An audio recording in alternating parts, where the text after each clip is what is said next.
Je déclare ouverte la deuxième séance plénière.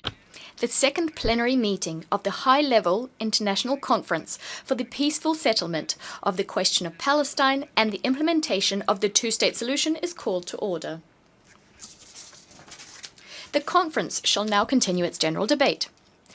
As announced in our letter dated 9th June, and in accordance with the modalities of the conference contained in GA Resolution 79/81, as well as indicated yesterday, statements delivered in the general debate should not exceed 5 minutes. Speakers with longer statements are encouraged to read an abridged version of their text and then to submit the full length of their statement to estatements@un.org to be posted on the Journal of the United Nations. I now give the floor to His Excellency Ronald Ozzy Lamola, Minister for International Relations and Cooperation of South Africa.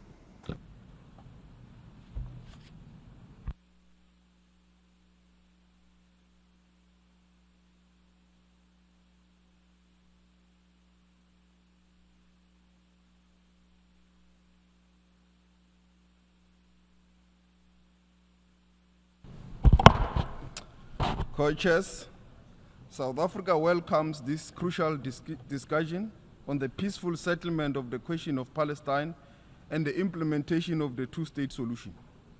This conference takes place at a time when we are witnessing the destruction of Gaza, its people, and in real time. In a brazen and wanton act of genocide in full view of the world, South Africa continues to condemn the horrific events of October 7th, where innocent Israeli citizens were killed.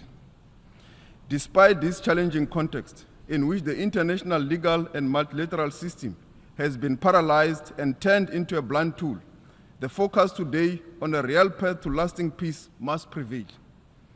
The might is right doctrine can no longer be justified. It has led to perpetual insecurity, and it justifies an attempt to eradicate the Palestinian people through killing and starvation. Co-chairs, South Africa hopes that this conference will plot a real path forward, based on concrete actions for the creation of a Palestinian state existing peaceful and side by side with the state of Israel, along the 1967 borders with East Jerusalem as its capital. Resolution 181, adopted by the General Assembly in 1947, provided for the creation of two states, at a time when South Africa and many other developing countries were under the yoke of colonialism. Many of us have attained our freedom and independence. However, the inalienable right to self-determination of the Palestinian people, guaranteed under international law, has remained elusive for close to 8 years.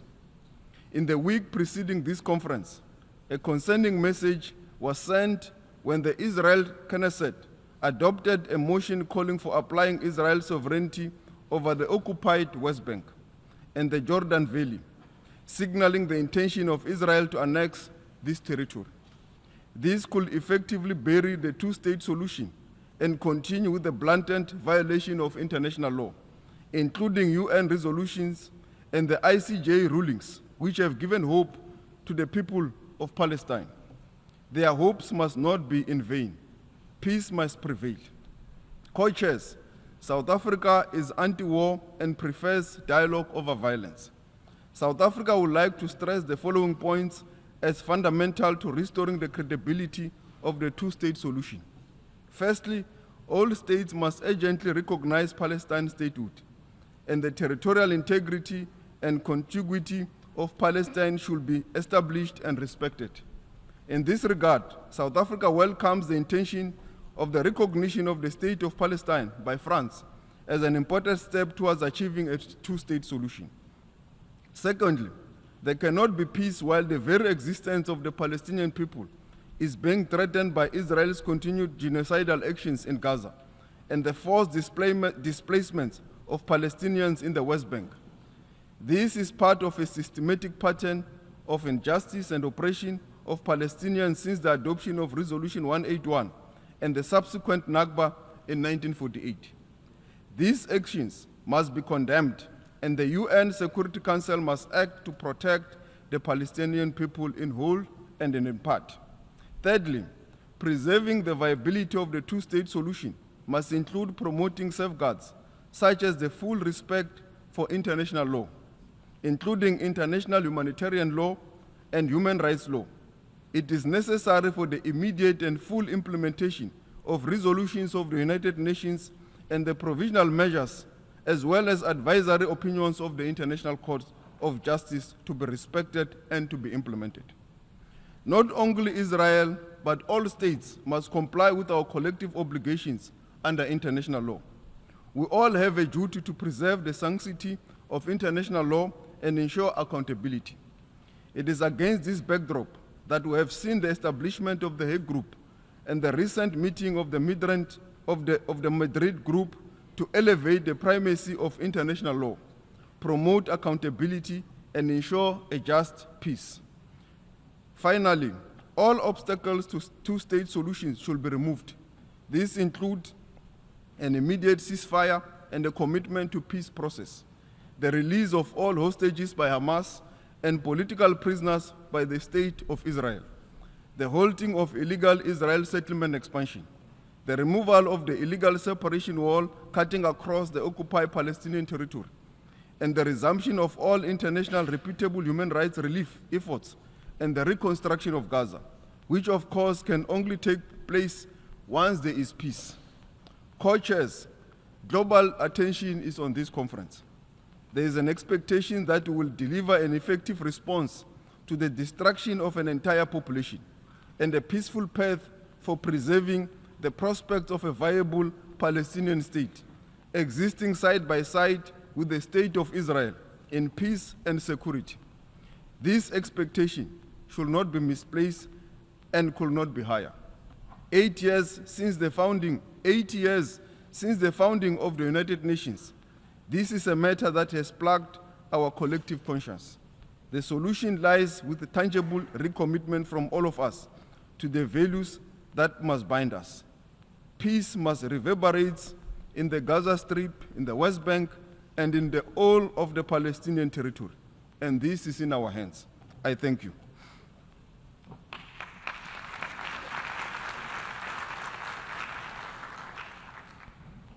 Je remercie. I thank the Minister for International Relations and Cooperation of South Africa.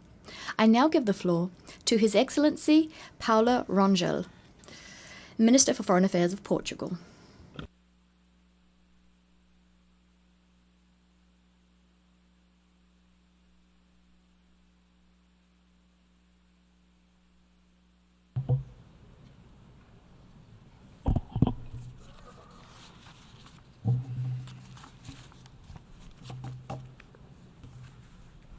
Son Excellence, Ministre des Affaires étrangères. Your Excellency, Minister of Foreign Affairs of France. Prince Faisal, Foreign Minister of Saudi Arabia. Excellencies, ladies and gentlemen. Before any other statement or remark, let me be loud and clear. The war must end. The humanitarian crisis and starvation must end.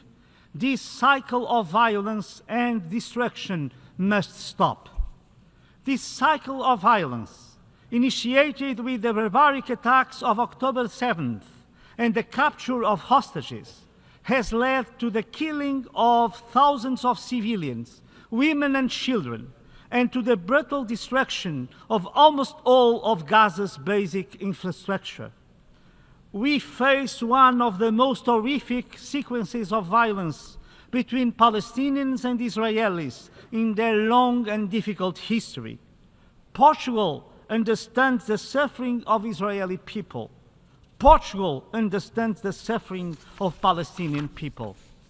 Peace and stability in the Middle East will remain elusive as long as Palestinians are denied their fundamental right to a viable sovereign state and Israel is threatened. For that to happen, the war in Gaza must come to an immediate end, and the massive delivery of humanitarian aid must resume immediately.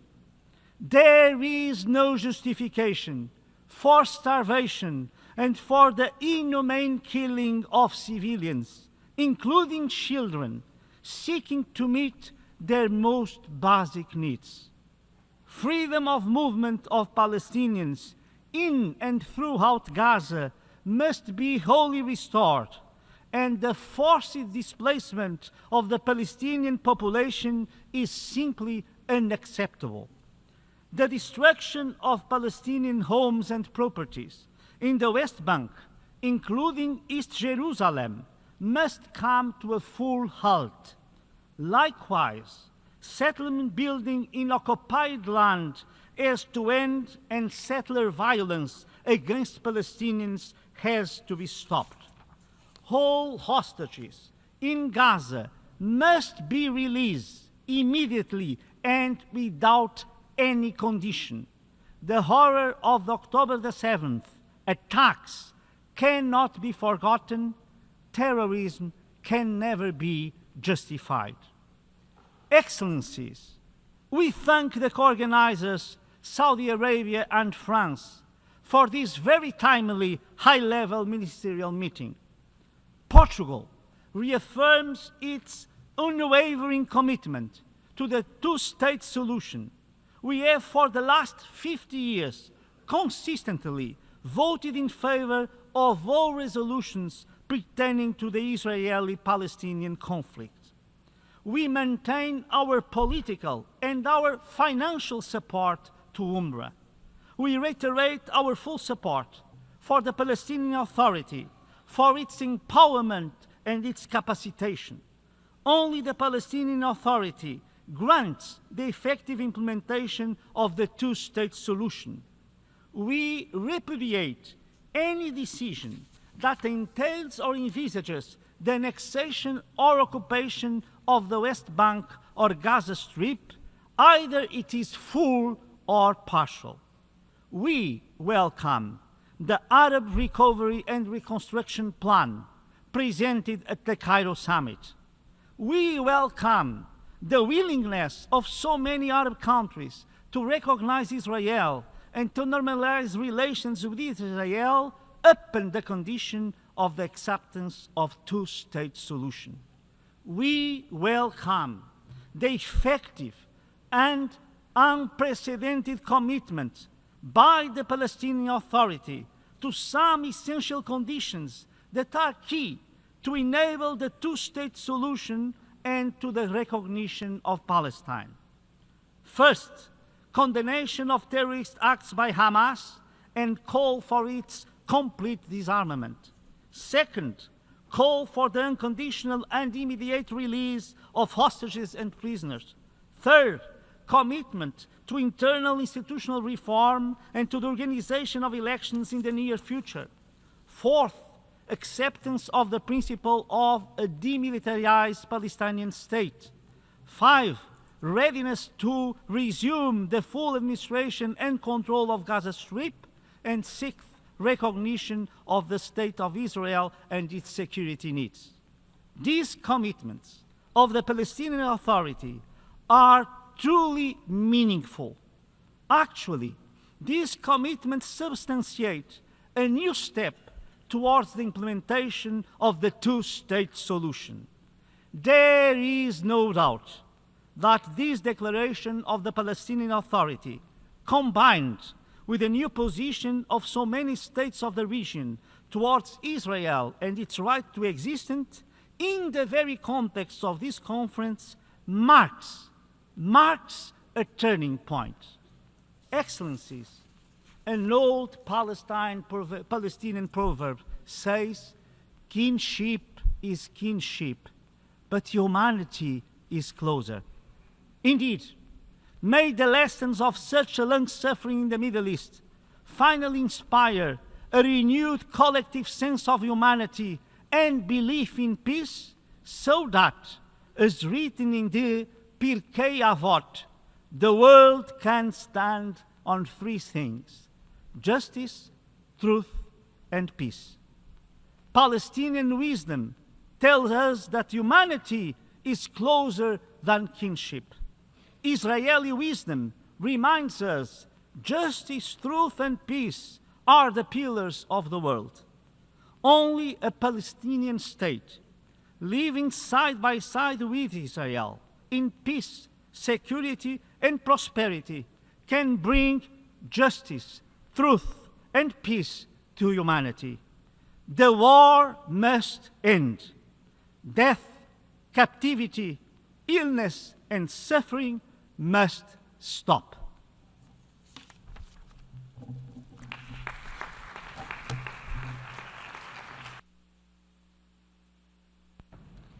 Je remercie le ministre.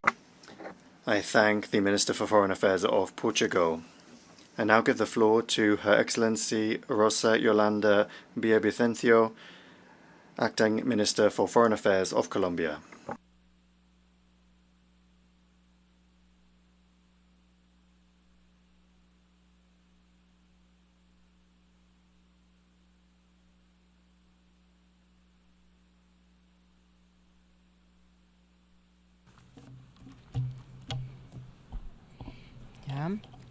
Buenos días. Good morning, distinguished co-chairs, distinguished delegates, excellencies. While we are meeting here, hundreds of people are dying in Gaza. The world is watching with horror as a campaign of ethnic cleansing is rolled out against children, women, older persons, the sick and wounded, a campaign that is violating the most basic norms of international law. July was the most deadly month for the population of Gaza in the past 18 months. According to reliable information, on average, more than 100 Palestinians were killed by Israel each day this month. 10,000 more people have been injured. The figures show that despite international pressure, Israel has increased its violence. We are seeing indicators similar to those from February 2024. Enough is enough. The Gaza Strip is cut off from communications. There is no food nor drinking water, no medical care. Children are not going to school. Vaccination has been paralyzed, and the entry of humanitarian assistance has been blocked. Hunger has been added to Israel's arsenal of war, and now the population of Gaza is also dying of starvation. Enough is enough. And in the West Bank, settler violence, endorsed and encouraged by the occupying power, is imposing a regime of terror that openly defies international law. Enough is enough. We call for an immediate, permanent, and unconditional ceasefire and the end of the illegal occupation. We cannot remain indifferent in the face of the normalization of the systematic violation of the most basic norms of human coexistence. Enough is enough. With the disdain with which it has been addressing its international obligations, Israel is intending to destroy several decades of human progress, as reflected in the rules-based system that gave rise to the United Nations. The world cannot go back to tolerating the use of hunger as a method of war or apartheid as a system of segregation and exploitation. Enough is enough. Colombia reaffirms its historic support for a peaceful, just, definitive, and comprehensive political solution to the question of Palestine, one that is based on the solution of two states living side by side in peace and security within secure and internationally recognized pre-1967 borders, and recognizing the inalienable right to return of Palestinian refugees. But when we speak of the two-state solution, we have to be clear.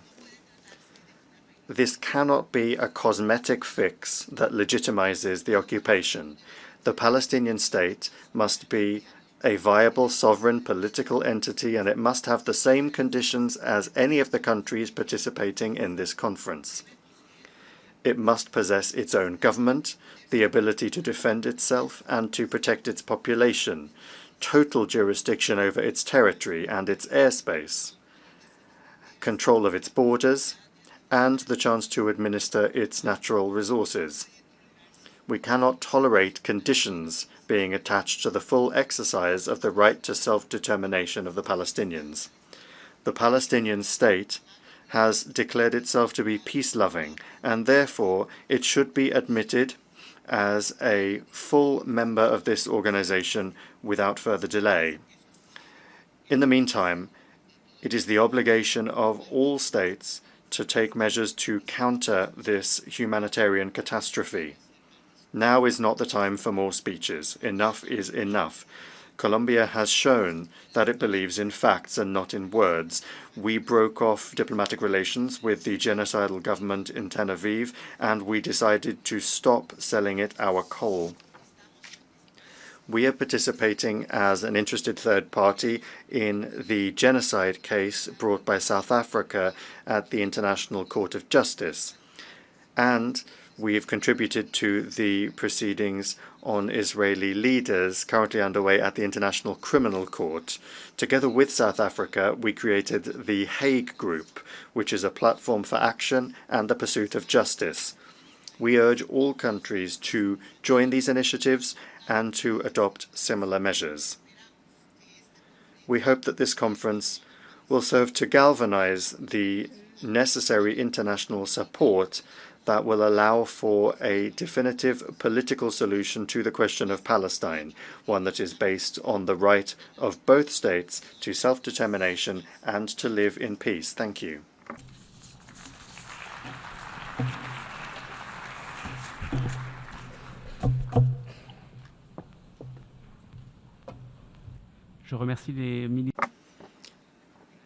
I thank the Acting Minister for Foreign Affairs of Colombia. I give the floor to His Excellency Luca Beccari, Minister for Foreign Affairs, Political Affairs, International Economic Cooperation and Digital Transition of San Marino.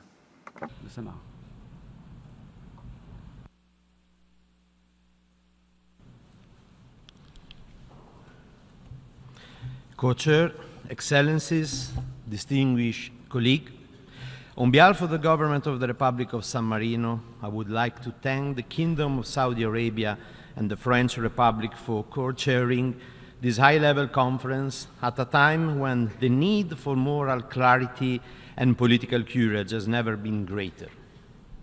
San Marino condemned unequivocally the attack of the 7th October, which caused tragic loss of innocent life. At the same time, we cannot remain silent in the face of a disproportionate military response that has followed, marked by widespread destruction, civilian suffering, and severe humanitarian consequences, including the lack of access of food, clean water, and essential supply, raising the alarming risk of famine. This constitutes a grave violation of international law and international humanitarian law. It is incumbent on both parties to strictly respect these fundamental norms, protect civilians, and preserve the possibility of a just and lasting peace. We come together not only as representatives of our government, but as human beings. The Secretary General of the United Nations recently spoke of a collective moral failure in the face of the catastrophe unfolding in Gaza. This word must resonate with us. More than 50,000 lives lost, including thousands of children. A society torn apart. A people deprived of dignity, security, and hope. The tragic death of UN and UNRWA staff members, humanitarian workers, and journalists must not be tolerated. This is not only a political crisis. It is a test of our shared humanity. San Marino stands unequivocally for an immediate and lasting ceasefire, for unconditional release of hostages, for the protection of civilians, and for the full humanitarian access in accordance with international humanitarian law. At the same time, we are deeply concerned by the continued expansion of illegal settlement violence against civilians and other unilateral action in the West Bank, which threaten the viability of a future Palestinian state and undermine the prospect for peace. The unity and territorial continuity between the West Bank and Gaza under the Palestinian Authority are essential and any meaningful two-state solution. However, we must look beyond the immediate emergency. It is time to reignite the political horizon. San Marino reaffirmed is unwavering support for a two-state solution as a sovereign, independent, and viable state of Palestine, living in peace and mutual recognition alongside the State of Israel, both within secure internationally recognized border and with Jerusalem as a shared capital. We believe that peace is not only possible, but necessary and achievable if the international community acts with unity and resolve. In this spirit, we support a multilateral framework led by the United Nations, building on the Madrid terms of reference, the Arab Peace Initiative, and the Peace Day effort, underpinned by strong international guarantees and credible security arrangements for all. Co-Chair, on 15 May 2025, the Parliament of San Marino adopted unanimously an historical recommendation committing the government of the Republic to recognize the State of Palestine by the end of this year. This is not a symbolic act. It is an outcome of deep reflection and a principled stance grounded in the values that define our Republic: the rejection of war, the right of people to self-determination, and the primacy of international law. The recognition process has already begun. The Ambassador of Palestine has formally presented her letter of credence to the Captain Regent, our head of state. The next step will be the appointment of a San Marino ambassador accredited to Palestine, establishing full diplomatic relations. We will also continue to support Palestine's full membership in the United Nations, as well as to affirm the need of international organization presence to deliver full and safe humanitarian assistance, especially for children, women, and the most vulnerable. San Marino urges all nations to take coordinated and courageous steps. We cannot allow violence, despair, and extremism to shape the future. We must act now to build a peace grounded in dignity, accountability, and mutual recognition. Co-chairs, San Marino believe that the value of the just peace and human dignity know no border. We stand ready to accompany this irreversible process, ensuring full respect for international law, compliance by all, and sustained engagement through credible multilateral mechanisms. Let this conference be remembered not as a missed opportunity, but as a turning point. Let us replace cynicism with determination and silence with action, by implementing the two-state solution and by defining a common framework for the recognition of the State of Palestine, with clear, shared milestones that can encourage all nations to take meaningful steps forward. Thank you.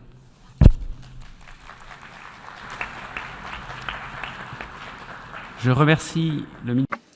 I thank the Minister for Foreign Affairs, Political Affairs, International Economic Cooperation and Digital Transition of San Marino.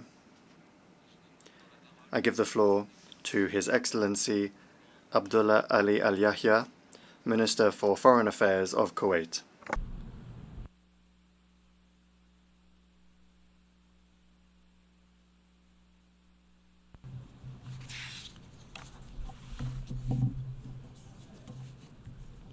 Bismillah ar-Rahman. In the name of God, most compassionate, most merciful. Your Highness, Prince Farhan Al Saud, Minister of Foreign Affairs of the Kingdom of Saudi Arabia, and Minister Baron, the Minister of Foreign Affairs of the French Republic. Your Excellencies, distinguished ladies and gentlemen, may the peace of God be upon you.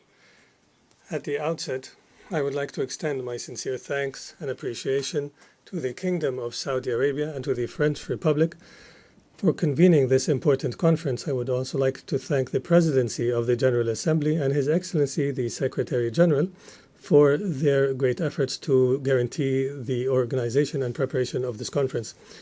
We meet today while exceptional and tragic circumstances continue to unfold in the Palestinian territory, especially the Gaza Strip. Gaza is being subjected to unprecedented Israeli military aggression, which has claimed dozens of thousands of martyrs, most of whom are women and children, and extensive destruction of infrastructures, hospitals, schools, water and electricity facilities, and even shelters.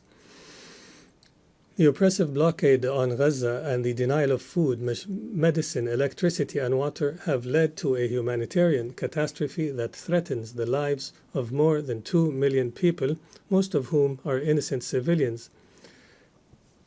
This has exceeded a catastrophe and has become a challenge to the human conscience. The continued military aggression and the disregard for humanitarian and legal principles represents an inability of the international community to perform its duties, and it encourages impunity. Therefore, there is an urgent need for immediate and effective international action.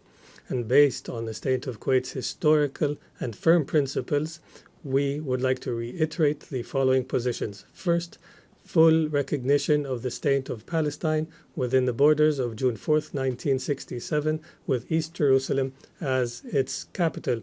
In this context, we welcome the recent steps by several states to recognize the State of Palestine, and we call on the states who have not yet done so to do so as a basis for justice and peace. Second, immediate and comprehensive halt of the Israeli aggression against Gaza and all the occupied Palestinian territory, and to end the targeting of civilians and infrastructure and to guarantee the non-recurrence of such crimes.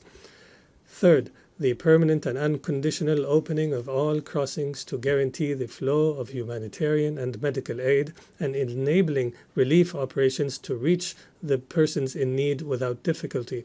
Fourth, we reject all forms of forced displacement aimed at changing the demographic reality in the Palestinian territory, and we affirm the right of Palestinian refugees to return home in accordance with UN Resolution 194. Fifth, supporting the Palestinian government and its institutions and expanding its authority over the entire Palestinian territory as a fundamental step in building an independent Palestinian state. Sixth, ensuring the protection of civilians, ending the violations, holding perpetrators accountable before the ICJ, and enabling the international justice mechanisms to guarantee the lack of impunity.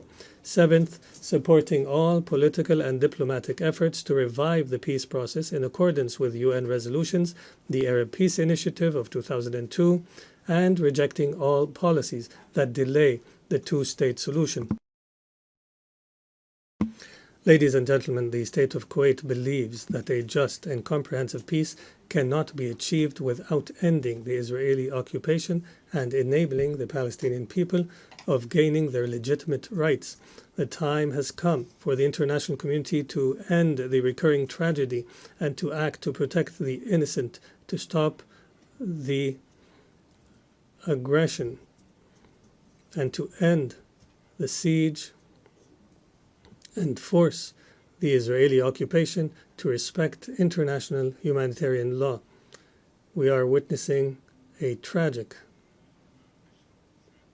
humanitarian situation that no living conscience can accept. Innocent people are killed at the gates of hospitals, and Gaza is being deprived of water, food, and medicine. Will there be a savior? Will there be a supporter for the people of Gaza? May the peace of God be upon you.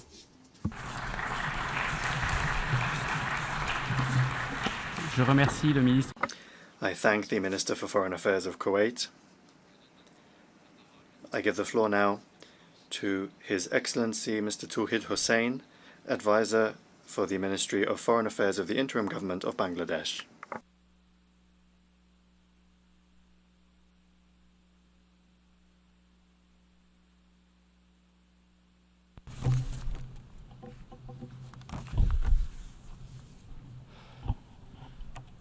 Co-chairs, Excellencies, distinguished delegates. At the outset, I thank the co-chairs, France and Saudi Arabia, for convening this high-level conference at the time when unity and urgency are more important than ever in advancing the discourse on peace and justice in Palestine. In this respect, I also commend the unwavering commitment and diligence of the 8 working group members. Excellencies, Bangladesh approaches this conference with moral clarity and a solemn sense of responsibility. Our Constitution commits us to stand with those who face oppression and affirms the right of people to self-determination. From our liberation war in 71 to the recent mass uprising in July and August last year, the people of Bangladesh always pursued the right to self-determination. That legacy shapes our empathy and enduring solidarity with the Palestinian people in their legitimate aspirations for an independent, sovereign state. Co-chairs, we reaffirm our steadfast support for the establishment of a viable and independent state of Palestine, based on pre-1967 borders with East Jerusalem as its capital. We believe peace in the Middle East cannot be achieved without justice for Palestine, and justice cannot be delivered without implementing the two-state solution, the only viable and internationally recognized path forward, based on international law, relevant UN resolutions, and the aspirations of the people of Palestine. We strongly endorse the initiative of the Global Alliance for the implementation of the two-state solution. The consensus must now be translated into concrete, time-bound action.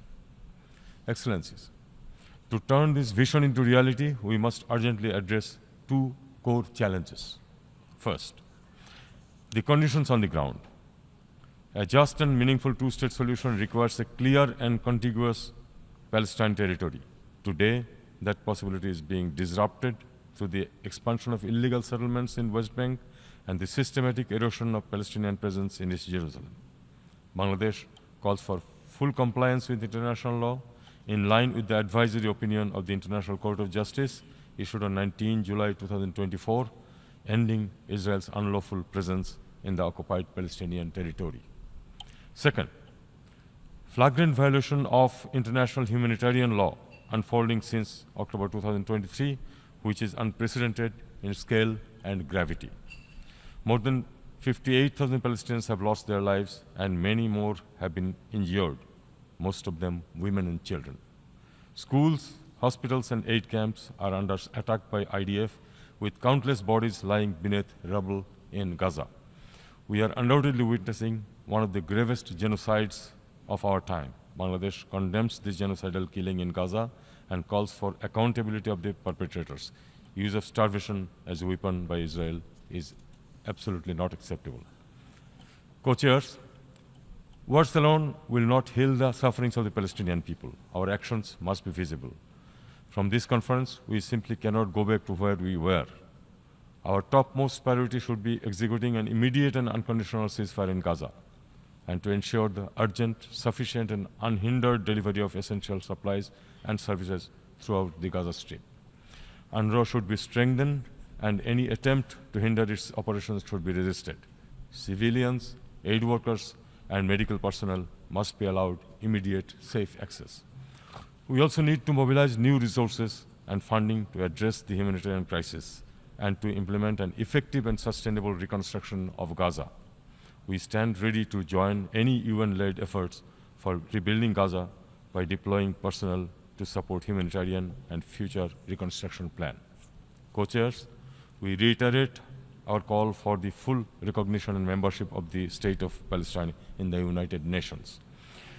The implementation of the two-state solution must begin now.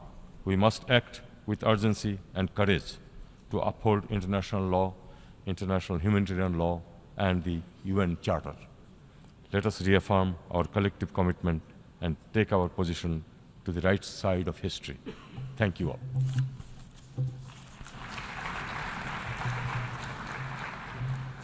Je remercie le I thank the advisor for the Ministry of Foreign Affairs of the Interim Government of Bangladesh. I now give the floor to Her Excellency Ima Torfaus, Minister for Foreign Affairs of Andorra.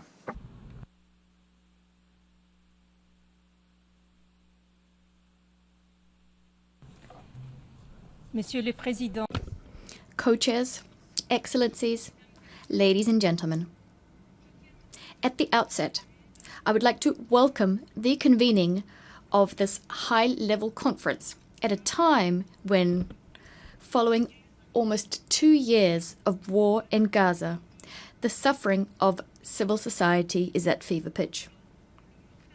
At a time when the world is Deeply upset by the humanitarian situation in the region, we, representatives of United Nations member states, have a moral and a political duty to establish the conditions for lasting peace in the Middle East, a region which is undergoing this ordeal for decades now. The time has come to settle the question of Palestine. This settlement, in our view, can only occur through the implementation of the two-state solution.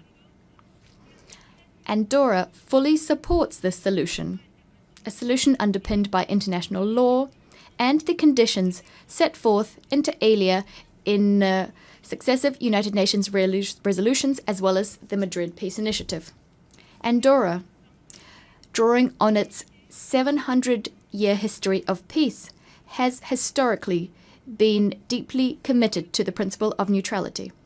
Over the last 2 years, we've followed with great disquiet the situation unfolding in the Middle East, and in particular the situation in Gaza.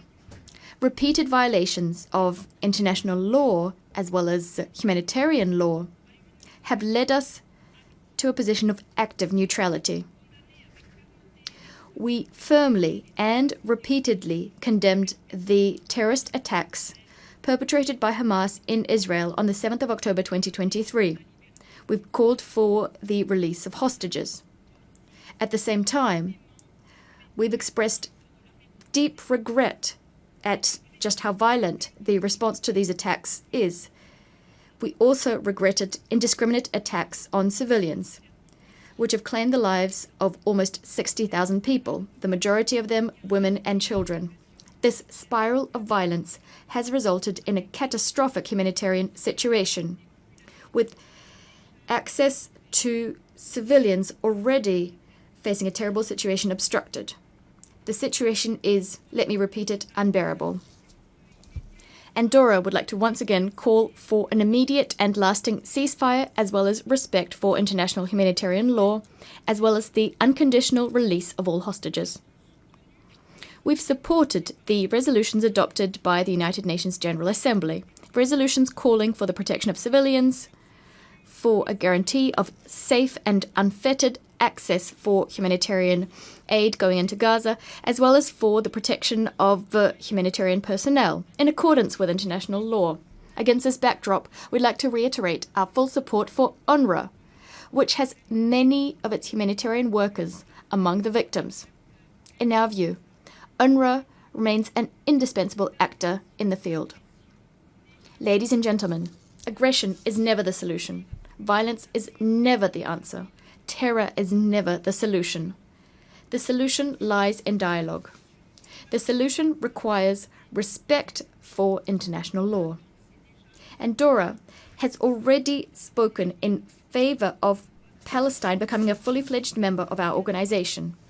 Constructive dialogue, bringing together all actors under the same conditions, bringing them to the table, can only be of benefit for a lasting solution. We stand ready to take an additional step.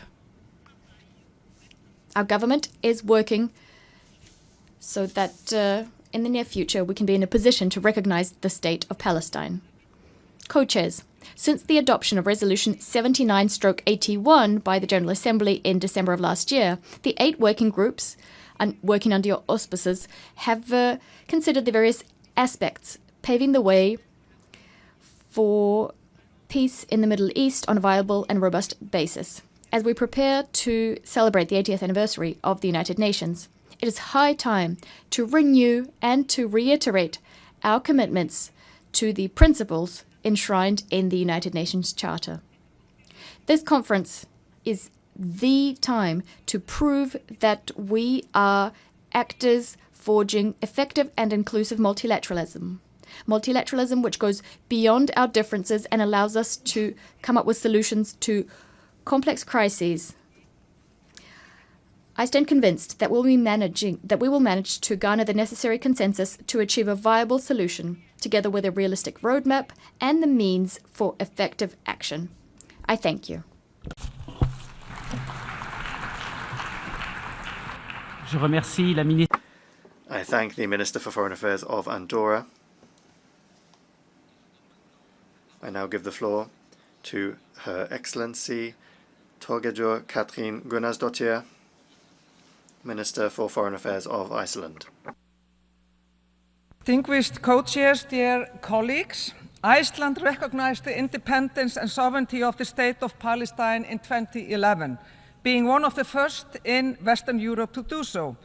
Our position then and now is firmly founded in our belief in equal rights of both peoples to self-determination, Israelis and Palestinians, and the conviction that it is the only way forward to build lasting peace and stability in the region. We applaud, of course, France for announcing that they now intend to take the same step here in New York in September, and we encourage others to do the same. There are those who claim that recognition of Palestine is and would be a reward to terrorist groups that oppose peace. I say, however, that recognition is not a gift.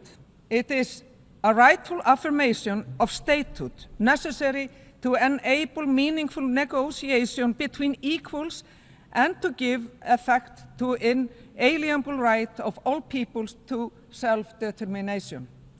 Mr. Chair, looking back in history, while the conflict which followed the vote in the UN back in 1947 caused great pain and suffering, it also gave rise to the State of Israel and came to represent the fulfilled right of the Jewish people to their own state and their right to self-determination.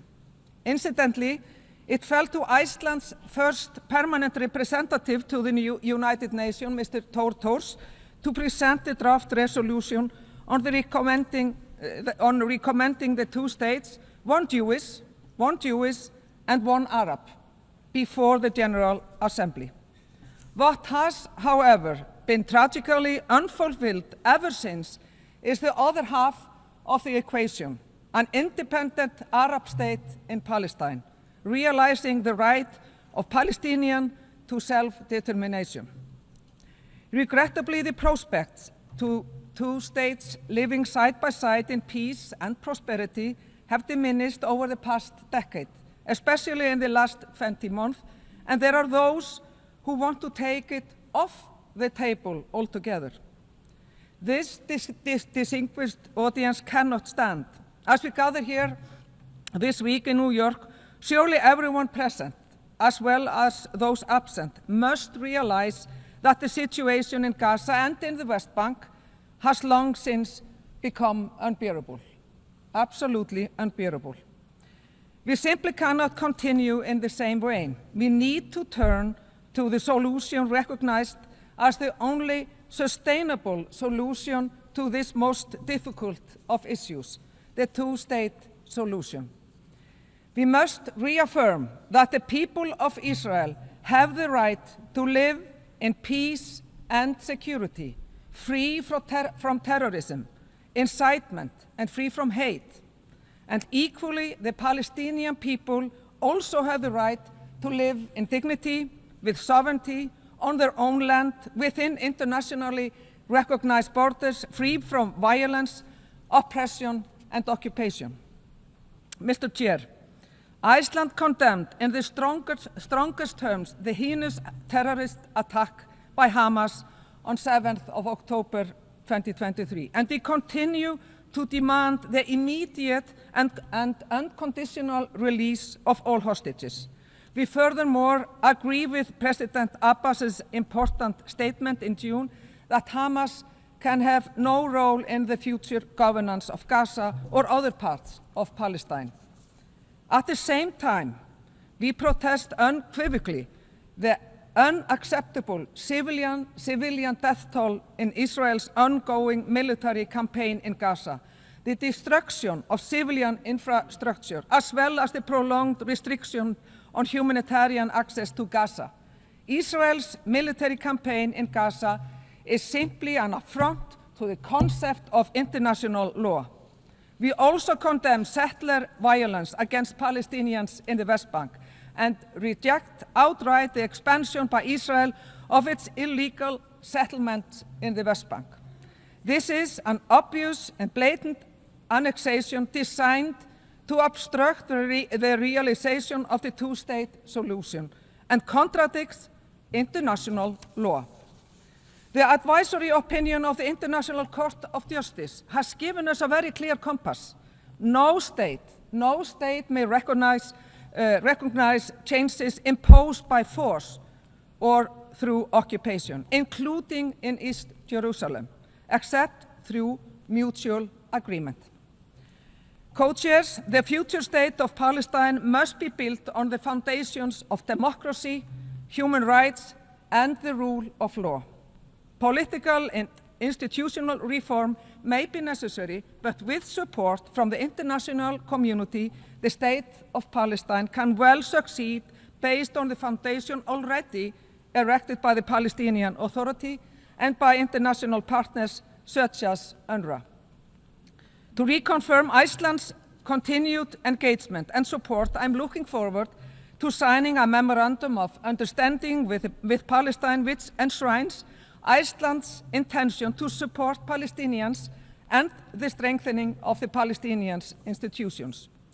And in conclusion, to all the people, the innocent children, women, disabled people, older people, men and families, we say, we see your suffering in this horrific situation. We see your resilience and your right to peace. And to the rest of the world, we say, the time for action is now. Not after more lives are lost, not after more walls go up. The time is right now. Thank you.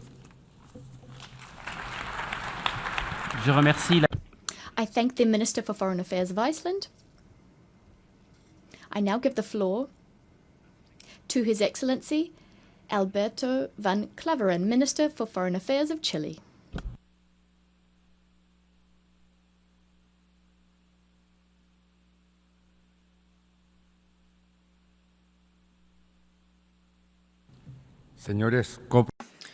Mr. Co-Chairs, Your Highness, Excellencies, allow me to begin by expressing the thanks of the government of Chile to France and Saudi Arabia for convening this conference and for your leadership in the organization of this process. The tragedy that we have been experiencing since the 7th of October 2023, following the brutal terrorist attack by Hamas against Israel, has cruelly made plain the urgent need to break the cycle of violence that the region has been in for decades. Chile robustly condemned that attack and called for the immediate release of the hostages. And it has also condemned all forms of violence against civilians without distinction, including the indiscriminate attacks on the Palestinian population in Gaza, whose suffering today is intolerable. International humanitarian law establishes clear limits, even in wartime. No self-defense can justify collective punishment, the systematic destruction of civil infrastructure, or the denial of humanitarian assistance. The images of women, children, and older persons caught under fire, killed while waiting for assistance, or attacked in places of worship, such as the Catholic Holy Family Church, require us to raise our voices and act. The international community cannot remain indifferent.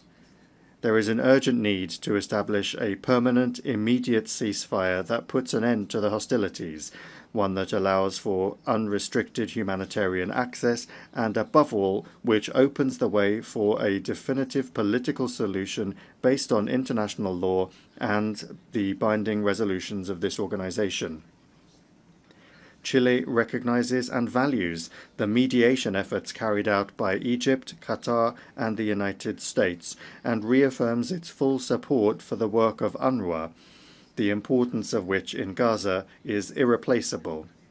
Its neutrality was validated by the recent external review, and it is essential that states ensure its ongoing financing. At the same time, It is essential that we strengthen Palestinian institutions, which will have to take on greater responsibilities for civil administration and reconstruction. In the light of Resolution 1325 on women, peace and security, Chile also calls for the contribution of women as relevant actors when it comes to peace. Co-chairs, the two-state solution is not an abstract aspiration.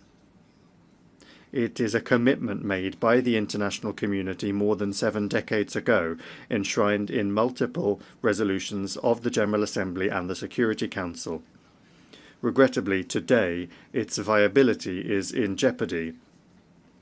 The situation in the occupied West Bank, where acts of violence against civilians continue alongside the worrying expansion of illegal settlements, constitutes a grave threat to international law and to any real possibility for lasting peace. The advisory opinion issued by the International Court of Justice in July 2024 unequivocally reaffirmed the illegal nature of these practices. Chile actively participated in that case and fully supports the court's conclusions. We urge all states and international organizations to take them on board and to put them into practice. Moreover, Chile intervened before the International Court of Justice in the case brought by South Africa under the Convention for the Prevention and Punishment of the Crime of Genocide, and, together with Mexico, issued a referral to the International Criminal Court to strengthen the investigation into presumed war crimes and crimes against humanity. Our commitment to international justice and to the protection of human rights is unwavering. We also recall that Resolution 2735 of the Security Council prohibits any demographic or territorial change in Gaza.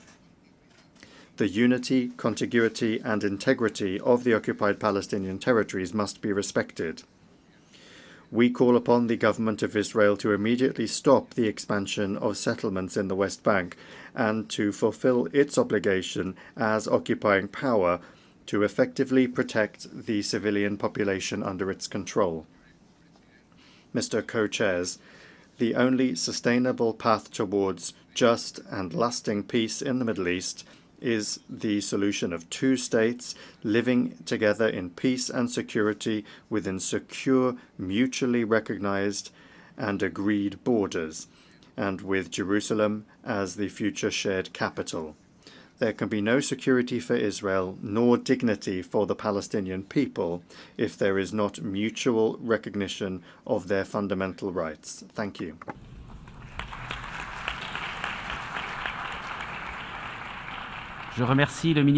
I thank the Minister for Foreign Affairs of Chile. I now give the floor to His Excellency Shaya Mohsin Zindani, Minister for Foreign Affairs and Expatriate Affairs of Yemen.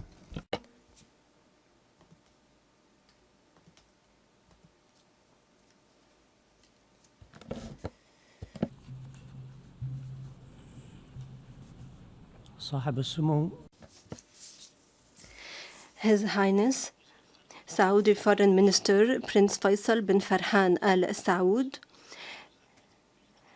His Excellency French Foreign Minister Jean-Noël Barrot of France, Highnesses, Excellencies, ladies and gentlemen. At the outset, please allow me to extend my appreciation to the Kingdom of Saudi Arabia and the Republic of France for organizing this high-level international conference on the peaceful settlement of the question of Palestine and the implementation of the two-state solution.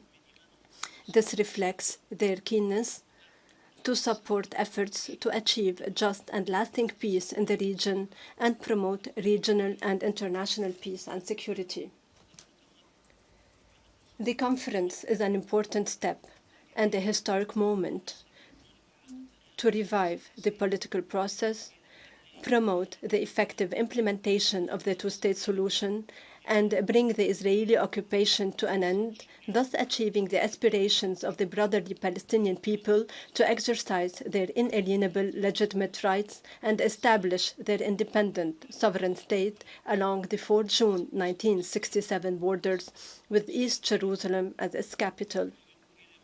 The Republic of Yemen underscores the importance of a credible, serious, time-bound, internationally brokered political process to advance the implementation of the two-state solution and end the occupation in accordance with UN resolutions and the Arab Peace Initiative.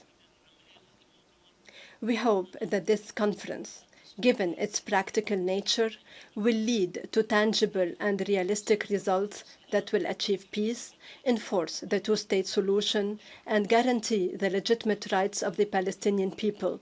This can be done by promoting the international recognition of the State of Palestine. We welcome France's announcement that it will recognize the State of Palestine. We call on other countries to recognize the State of Palestine if they have not yet done so. We thank those countries that have already done so. The State of Palestine must be admitted as a fully fledged member of the UN. All unilateral measures must come to an end, including the illegal settlement policy by Israel as the occupying power in the West Bank. Annexation, home demolitions, and displacement must stop because they undermine the prospects of a peaceful settlement and of a just and lasting peace. They also erode the two-state solution. Financial and political support must be provided to the Palestinian government, and efforts to unify Palestinian institutions in the West Bank and Gaza Strip under one national authority must be supported. The Arab Islamic Plan for early recovery of Gaza must be supported. The plan was put forward by Egypt in coordination with the State of Palestine and was endorsed by the League of Arab States and the OIC. UNRWA must be supported so that it can carry out its irreplaceable humanitarian mandate of providing assistance to the Palestinians, thus averting catastrophic humanitarian consequences. The humanitarian situation in Gaza has reached unprecedented catastrophic levels, with the total collapse of infrastructure and health system, with power outages and water shortage. Schools are destroyed, and starvation is instrumentalized as a weapon of war, jeopardizing the lives of millions. The blockade is a collective punishment and a flagrant violation of international law and IHL. We call for an immediate and lasting ceasefire, for the entry of humanitarian assistance, for the lifting of siege. International protection must be accorded to the Palestinian people. The ongoing Israeli aggression and the flagrant violations against the Palestinians in the West Bank must also come to an end. Thank you for your kind attention. Je remercie le ministre. I thank the Minister for Foreign Affairs and Expatriate Affairs of Yemen. I now give the floor to His Excellency Abdulatif bin Rashid Al Zayani, Minister for Foreign Affairs of Bahrain.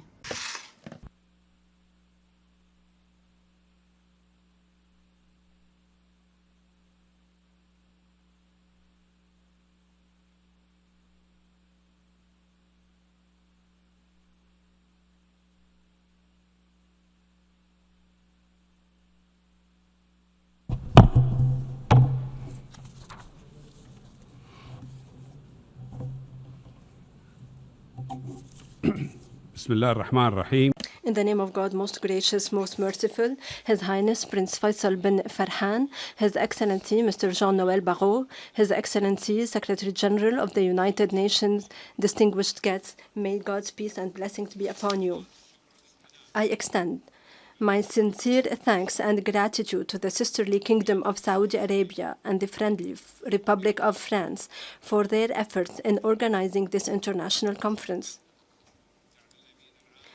We appreciate the support provided by the Secretary General of the United Nations for initiatives that create a conducive environment for peace in the Middle East. At the outset, we emphasize that the Kingdom of Bahrain has always been a champion of peace and security, calling for a stable and secure environment where all peoples of the region can flourish regardless of their religious, sectarian, ethnic, or ideological differences. The Kingdom of Bahrain believes that the legacy we leave for future generations is rooted in ensuring security, stability, and prosperity. Its achievement depends on our collective ability to confront ongoing challenges, mainly the Palestinian-Israeli conflict. This chronic, tragic issue has hindered regional peace and stability and impacted many countries. We, in the Kingdom of Bahrain, recognize that a just and lasting solution can only be achieved through direct negotiations and diplomatic dialogue between all parties, leading to the establishment of an independent Palestinian state coexisting peacefully with Israel. Our vision envisions normal relations between the Israeli and Palestinian peoples and all countries of the region. This ambition can be achieved with good intentions and if everyone commits to the goal of achieving sustainable peace. To advance this vision, we urgently call for an immediate ceasefire in the Gaza Strip, prioritizing humanitarian relief and the swift release of hostages. The current humanitarian crisis underscores our shared responsibility to safeguard human dignity and the fundamental rights to life, liberty, and security for all peoples of the region. This noble call was echoed during the Bahrain summit in May 2024, when Arab leaders gathered in the Kingdom of Bahrain under the chairmanship of His Majesty King Hamad bin Isa Al Khalifa. The summit reflected the leaders' collective commitment to a peaceful solution to the Palestinian-Israeli conflict through the convening of an international conference that facilitates negotiations between all concerned parties. The Kingdom of Bahrain calls on you to strengthen mutual cooperation, overcome differences, and focus on our shared goals of peace, stability, and prosperity. Together, we can build a future that respects the rights and aspirations of both Israelis and Palestinians, and promotes the spirit of cooperation and coexistence for all peoples of the region and throughout the world. Thank you for your kind attention. May God's peace, mercy, and blessings be upon you. Je remercie. I thank His Excellency the Minister for Foreign Affairs of Bahrain, and I now give the floor to His Excellency Abdul Qadir Hussein Omar, Minister for Foreign Affairs and International Cooperation of Djibouti.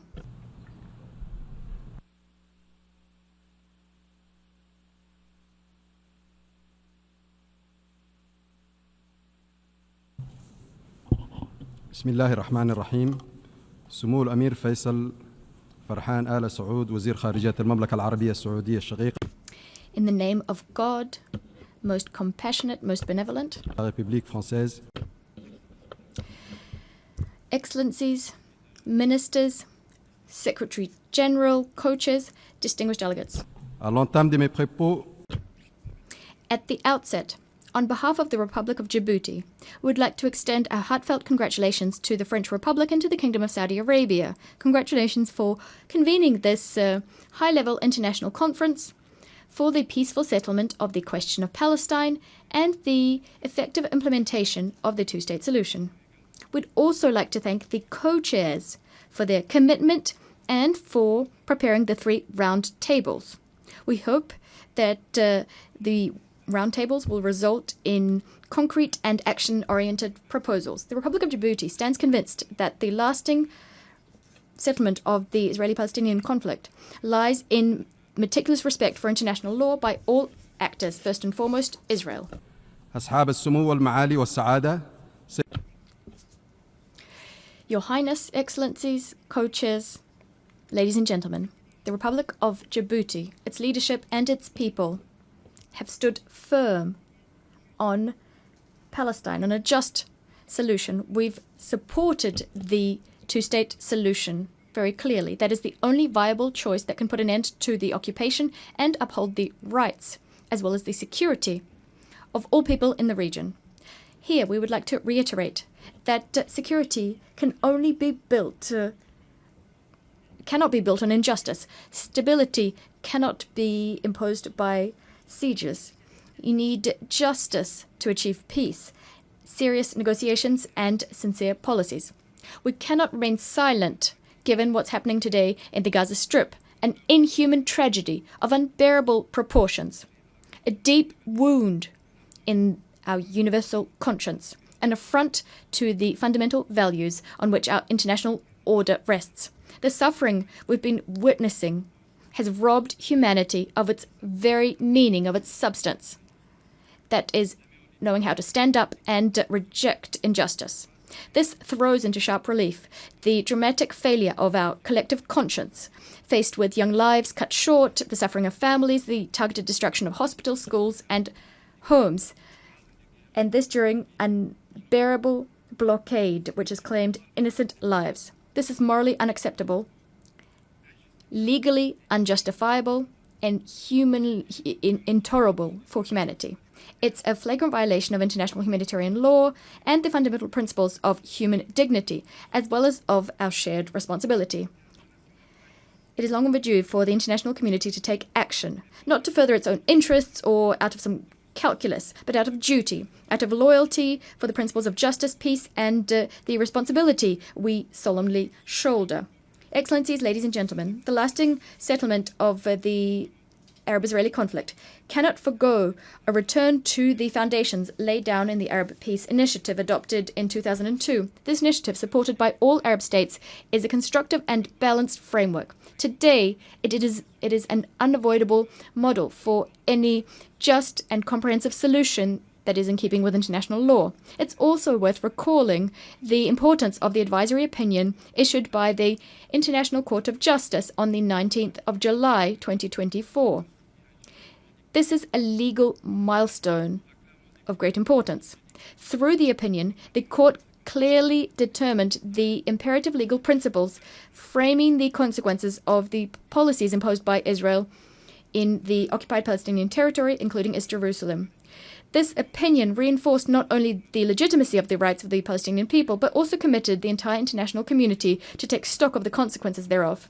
In this spirit, we call on all states to fully respect their legal obligations, an indispensable precondition for the emergence of a lasting, just solution in keeping with international law. We urge on all those who haven't yet done so to immediately recognize the state of Palestine, following in the footsteps of 148 states who have already done so, in keeping with their duty to support the right of the Palestinian people to self-determination. I'd also like to seize this opportunity to renew the congratulations issued by His Excellency Ismail Omar Guelleh of the Republic of Djibouti to his counterpart, President Emmanuel Macron, on the announcement of the official recognition of the State of Palestine by France at the upcoming session of the General Assembly. This historic decision, taken at a crucial moment for the Palestinian people, helps to build up the momentum towards lasting peace. Excellencies, ladies and gentlemen, on the diplomatic front, Djibouti calls on all states to resolutely commit to the objectives of this conference and to actively support the implementation of the two-state solution.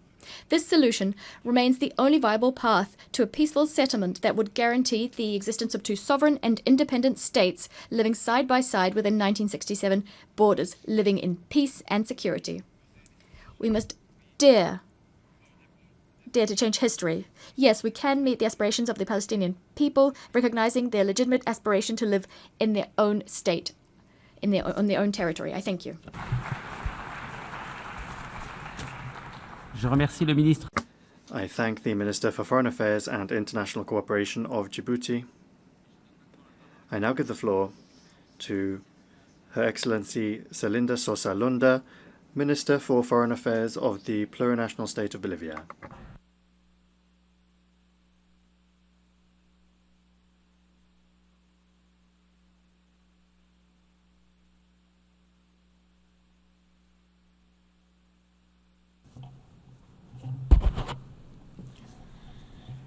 Muchísimas gracias. Thank you very much. In particular, I would like to thank the co-chairs from France and Saudi Arabia for having made this meeting possible, together with the many representatives of member states that are present here today in this assembly. I would like to greet my fellow foreign ministers, ambassadors, and each and every one of the delegates that have come here today, because the greatest value that brings us here is the right to life and the right to live in peace in this world that we share. My brothers, co-chairs, I would like to express the greetings from our brother, President Luis Arce Catacora, and above all from the Bolivian people. Today, on behalf of this people of peace, I make an urgent appeal for an immediate ceasefire and an immediate end to the genocide being experienced by the brother people of Palestine. We would like to reiterate our firm stance on the two-state solution. We consider it to be the most just and lasting path towards peace for these brotherly peoples. This vision is based on the resolutions of the United Nations, and in that regard, it is based on the common sense of justice that should be applied as soon as possible, so as to put an end to so much unnecessary suffering by the brotherly people of Palestine. However, Israel is turning a deaf ear to the international outrage and continues to expand its settlements on Palestinian-occupied territories. It continues to demolish homes, health centers, schools, and above all, continues to displace entire families, blocking access to food, water, bread, all sorts of humanitarian assistance. Great efforts are being made to bring that humanitarian assistance in, but because of the blockade, it is not arriving. It is engaging in violence against civilians that is causing more and more pain and grief every day in Gaza. This impunity must not continue. These actions are a violation of international law, particularly of the Geneva Convention. My brothers, co-chairs, in the past few days, the situation has grown much more worrying. We see with outrage how Israel is using hunger now as a weapon of war, inflicting hunger on children, women, and older persons. As a mother, how much pain do I feel in my heart to see a child, to see a baby dying today due to a lack of milk, due to a lack of water. And that is something that we cannot turn a blind eye to and simply say here that nothing's happening. Gaza has become a land of walking corpses. Hundreds of people have been killed while they were on their way to find food and water.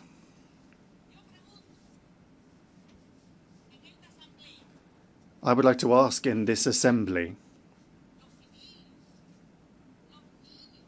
civilians, children, older persons, the press, and United Nations officials themselves, when did they all become targets in war? How much have we done as human beings to stop this catastrophe that is playing out in Palestine?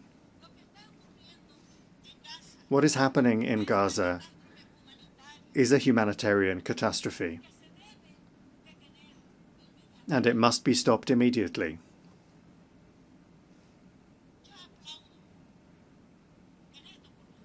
I take this opportunity to applaud the fact that more than 130 countries are here today, so that this voice can be heard, so that this voice can be raised up, and so that this does not just become yet another meeting of the United Nations General Assembly, but rather to make sure that it is a meeting with results, so that tomorrow we don't continue to hear about children dying of hunger, women and men dying of hunger.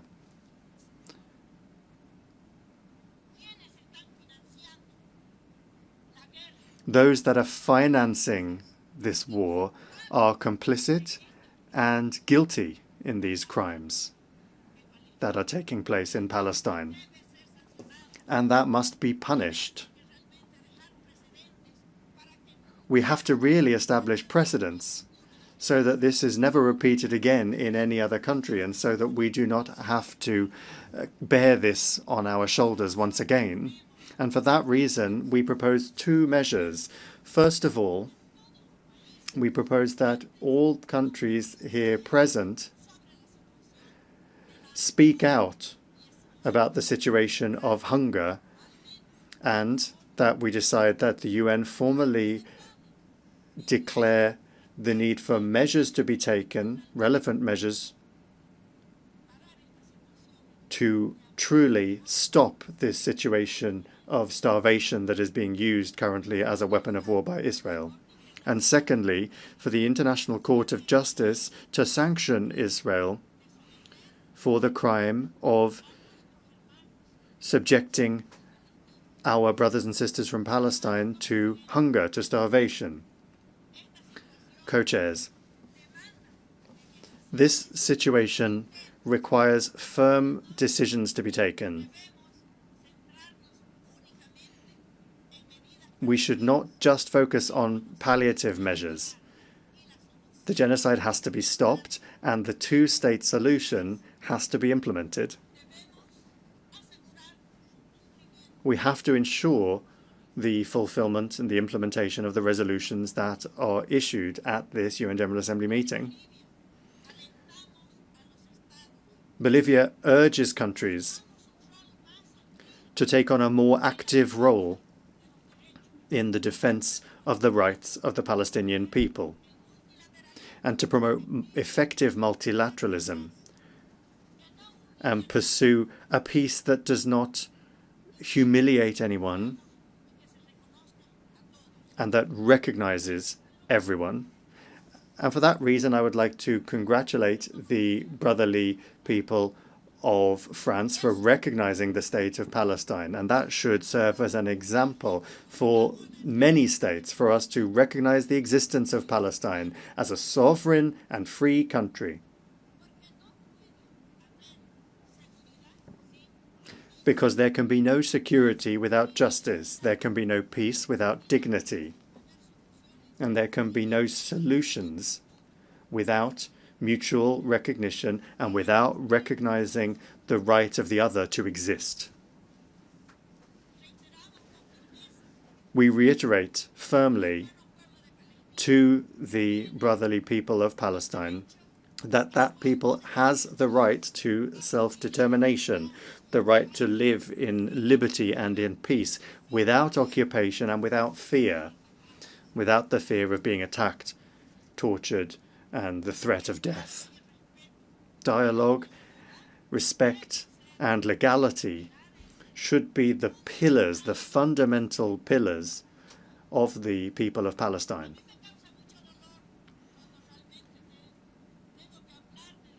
It causes me a great deal of pain when I have to speak about the people of Palestine.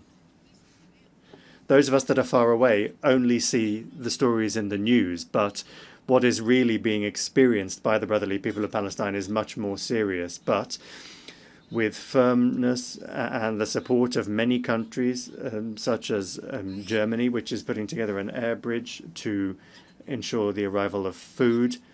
That already constitutes recognition, and I would like to congratulate and thank many countries, really. Bolivia is a small country, but we have been firm from the outset, and we have made many efforts to ensure that humanitarian assistance reached Palestine.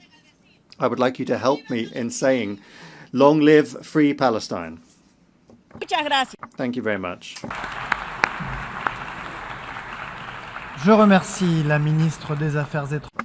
I thank the Minister of Foreign Affairs of the plurinational state of Bolivia. I now give the floor to His Excellency Mr. Mbaye Mohamed, Minister of Foreign Affairs and International Cooperation, responsible for the Arab world, the diaspora, Francophonie, and African integration of Comoros.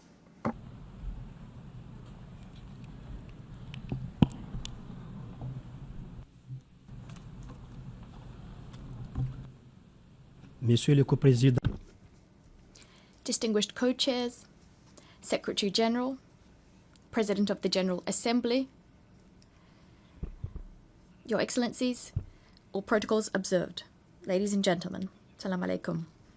In 2015, in this same house, a symbol of diplomacy, living together, and international law, global goals were adopted so as to eradicate poverty, protect our planet, and ensure that all humans live in peace and prosperity, that they will live in peace and prosperity by 2030. A decade later, as we inch closer to the 2030 horizon, a deadline we fixed ourselves for offering humanity the right to live in peace and prosperity without any distinction based on race or religion. At this time, the Palestinian people is confronted with a choice between death by bombs or death by hunger.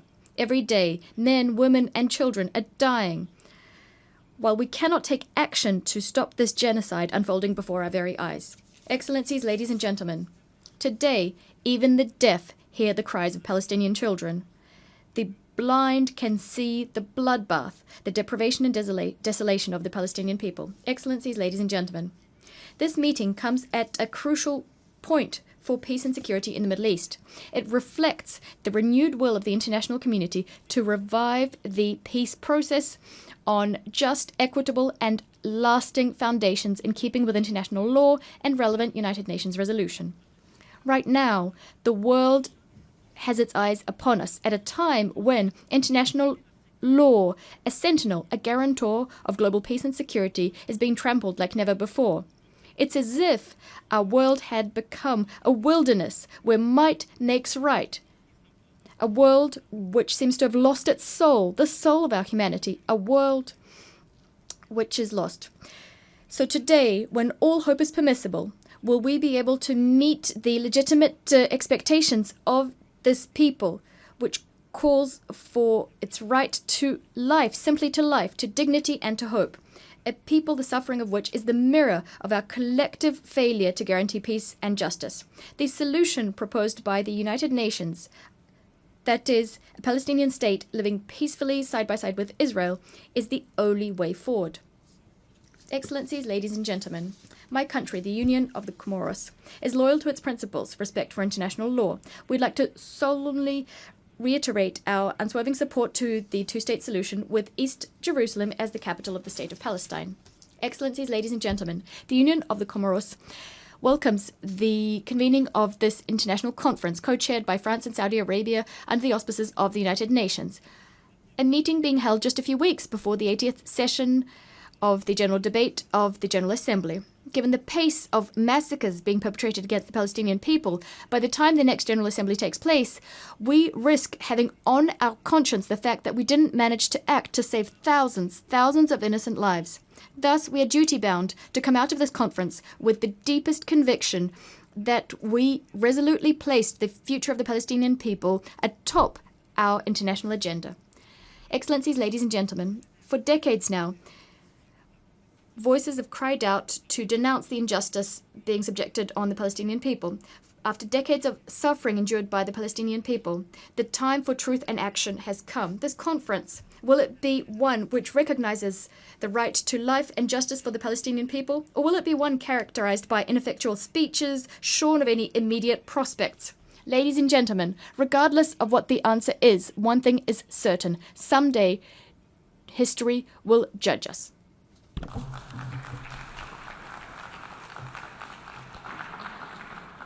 أشكر معالي وزير الخارجية والتعاون الدولي المسؤول عن العالم العربي والشتى.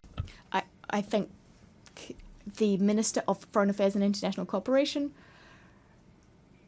Francophonie, the Diaspora and African Integration, and on behalf of Saudi Arabia, France,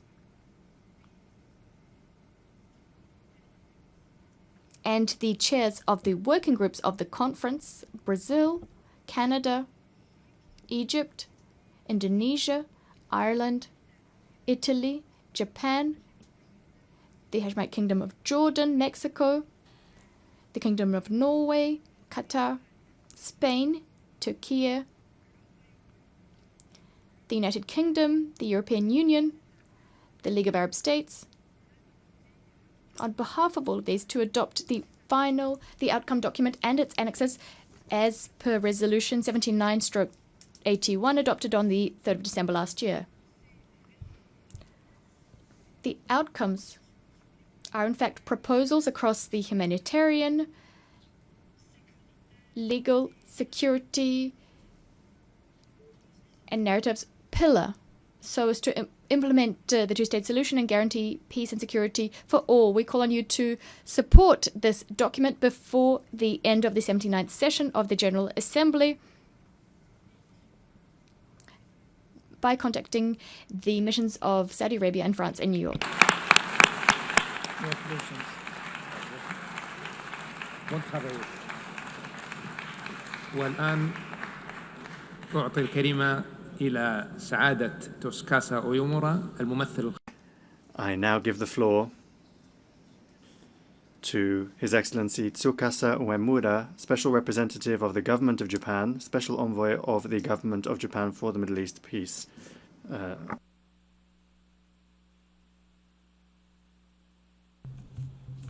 Thank you, co-chairs. We extend our sincere gratitude to France and Saudi Arabia for their leadership in convening this high-level conference. In collaboration with Norway, our trusted partner and co-chair of the Working Group 4, we have engaged in vital discussions on practical measures to enhance the economic viability of the Palestinian state as part of our collective efforts toward a two-state solution. Co-chairs, Excellencies, the people of Gaza are enduring a grave humanitarian crisis marked by hunger and malnutrition. The conflict, now spanning a total of 21 months, have caused significant loss of lives, including innocent civilians and aid workers, such as staff from UNRWA. This is a profound tragedy. Humanitarian aid must never be contingent on political or military considerations. It is imperative that the United Nations and humanitarian agencies can operate independently and impartially. In this regard, we reaffirm that UNRWA continues to play an indispensable role in supporting Palestine refugees across the region. Co-chairs and Excellencies, Japan reiterates our urgent call for Hamas to immediately and unconditionally release all remaining hostages. In the meantime, Japan firmly opposes any action that undermines the realization of a two-state solution, including the potential reoccupation of Gaza and the expansion of settlement activities in the West Bank. It is critical that all parties seize the momentum generated by this conference, renounce military solutions, and work earnestly towards the resumption of the Gaza ceasefire and the broader peace process. أصحاب السمو والسعادة زملائي الأعزاء. Highness, Excellencies, dear colleagues,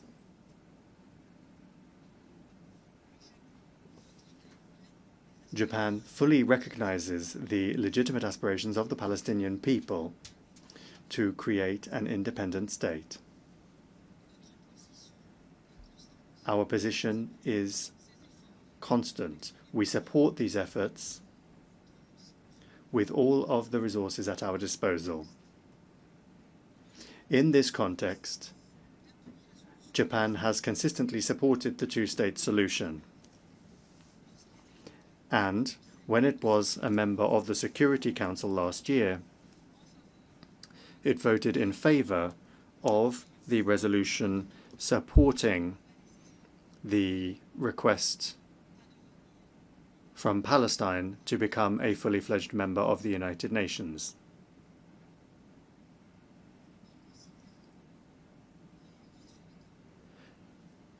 When considering the outcomes of this high-level conference, based on the principles of strengthening peace, we shall continue our comprehensive evaluation of the question of the recognition of the Palestinian state, notably the right time to do so. Thank you.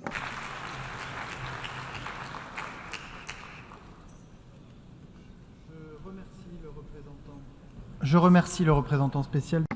I thank the Special Representative of the Government of Japan and Special Envoy of the Government of Japan for the Middle East peace. And I now give the floor to His Excellency Jun Tsai, Special Envoy of the Chinese Government on the Middle East issue.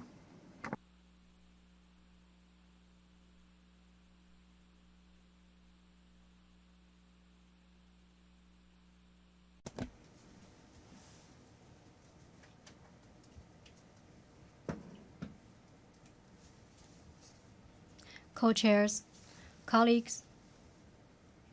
First, on behalf of China, I thank France, Saudi Arabia, and the UN for preparing for the conference.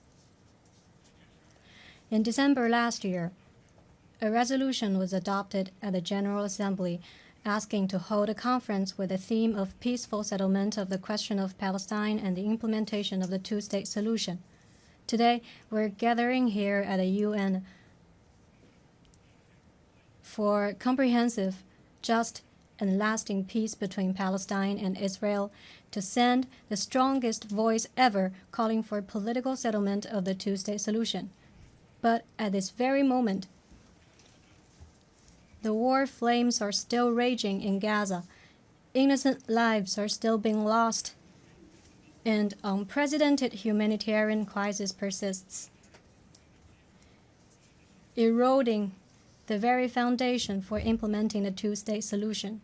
Under the current urgent circumstances, the international community must not only sit down for solution, but also stand up for action, taking real steps to advance the two-state solution. To this end, China's proposals are as follows.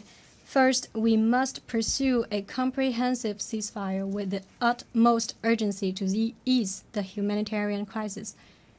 For over 600 days of the conflict, Gaza has already been reduced to rubble and ruins. Amid the hail of bullets and shells, civilian safety cannot be guaranteed, let alone progress toward a political solution. The authority of the Security Council must be upheld. China urges all relevant parties to earnestly implement the relevant Security Council and UNGA resolutions, immediately cease hostilities in Gaza, and promptly release hostages and those held captive.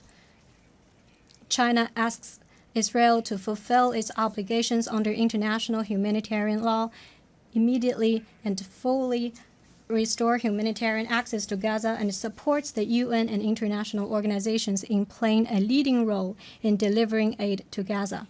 China calls on the Security Council to take all actions necessary to end this worst humanitarian catastrophe of the 21st century as soon as possible and create practical conditions for implementing the two-state solution. Second, We must uphold the principle of Palestinians governing Palestine for the governance of Gaza and the West Bank. Gaza and the West Bank are inseparable parts of the Palestinian territory. Any forced alteration of Gaza's status and encroachment upon the West Bank will bring no peace, but only new chaos, and bring a failing prospect of the two-state solution. China firmly opposes all words and deeds that violate international law and that seek to hollow out the two-state solution. China opposes settlement building, supports the Gaza reconstruction plan endorsed by the Arab Summit and the OIC Ministerial, and supports the PA in exercising effective jurisdiction over all Palestinian territory, including Gaza and the West Bank. China is ready to contribute its share to Gaza reconstruction. Third, we must support internal solidarity of Palestine and assist Palestine in strengthening governance capacity and economic resilience.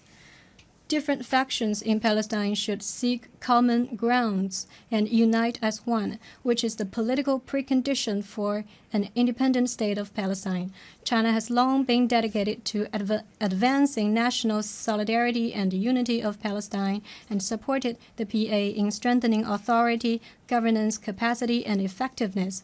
Last year, in July, China invited all Palestinian factions to Beijing for reconciliation talks with the signing of a Beijing Declaration. Economy and livelihood are the material foundation for Palestinian sustainable development. China, through bilateral and multilateral channels, provides aids and training programs for Palestine. And China is ready to join the international community to continue humanitarian assistance and development support to Palestine. Fourth, we must safeguard the peace momentum for implementing the two-state solution. The current conflict is the bitter consequence of the prolonged marginalization of the question of Palestine. Now it awakens global attention. International sympathy for Palestine and support for the two-state solution have reached unprecedented levels. We all should seize this opportunity to demonstrate greater resolve and build stronger synergy to translate the two-state solution into action. China firmly supports the establishment of an independent state of Palestine based on the 1967 borders, with East Jerusalem as its capital and enjoying full sovereignty. China calls on the UN to promptly admit Palestine as a full member state. China urges relevant countries not to set obstacles in the process, and appeals to countries that haven't yet recognized Palestine to do so without delay. Fifth, we must have a vision of common, comprehensive, cooperative, and sustainable security for achieving lasting peace and stability in the Middle East. The question of Palestine is the core of the Middle East issue, while situation in the Middle East also impacts the prospect for resolving the question of Palestine. China maintains that Palestine, Israel, and all the other regional countries rely on each other to enjoy security. Unilateral security approaches are untenable. Only common security can guarantee lasting peace by eliminating the breeding grounds for violence and hatred. Israel's legitimate security concerns should be respected, and Palestine's rights to existence, statehood, and development must also be realized. China sincerely hopes to see the peaceful coexistence of regional states at an early date, which will lead to peace, stability, and shared prosperity of the region. China stands ready to work with the international community to play a constructive role in de-escalating the regional tension. Colleagues, for however long the road is, we shall reach the end by walking. However difficult a task is, we shall accomplish it by doing. The two-state solution is the only feasible path to resolving the question of Palestine, and it represents the broadest international consensus. China hopes that this conference will inject new momentum into the realization of the two-state solution with a clear timeline and a roadmap. China will keep working with the international community to achieve ceasefire in Gaza and on this basis promote an early, comprehensive, just, and lasting solution to the question of Palestine. Thank you.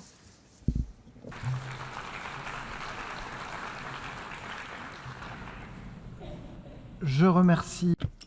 I thank the Special Envoy of the Government of China on the Middle East issue. I now give the floor to His Excellency Armanata Christiawan Nasir, Vice Minister for Foreign Affairs of Indonesia.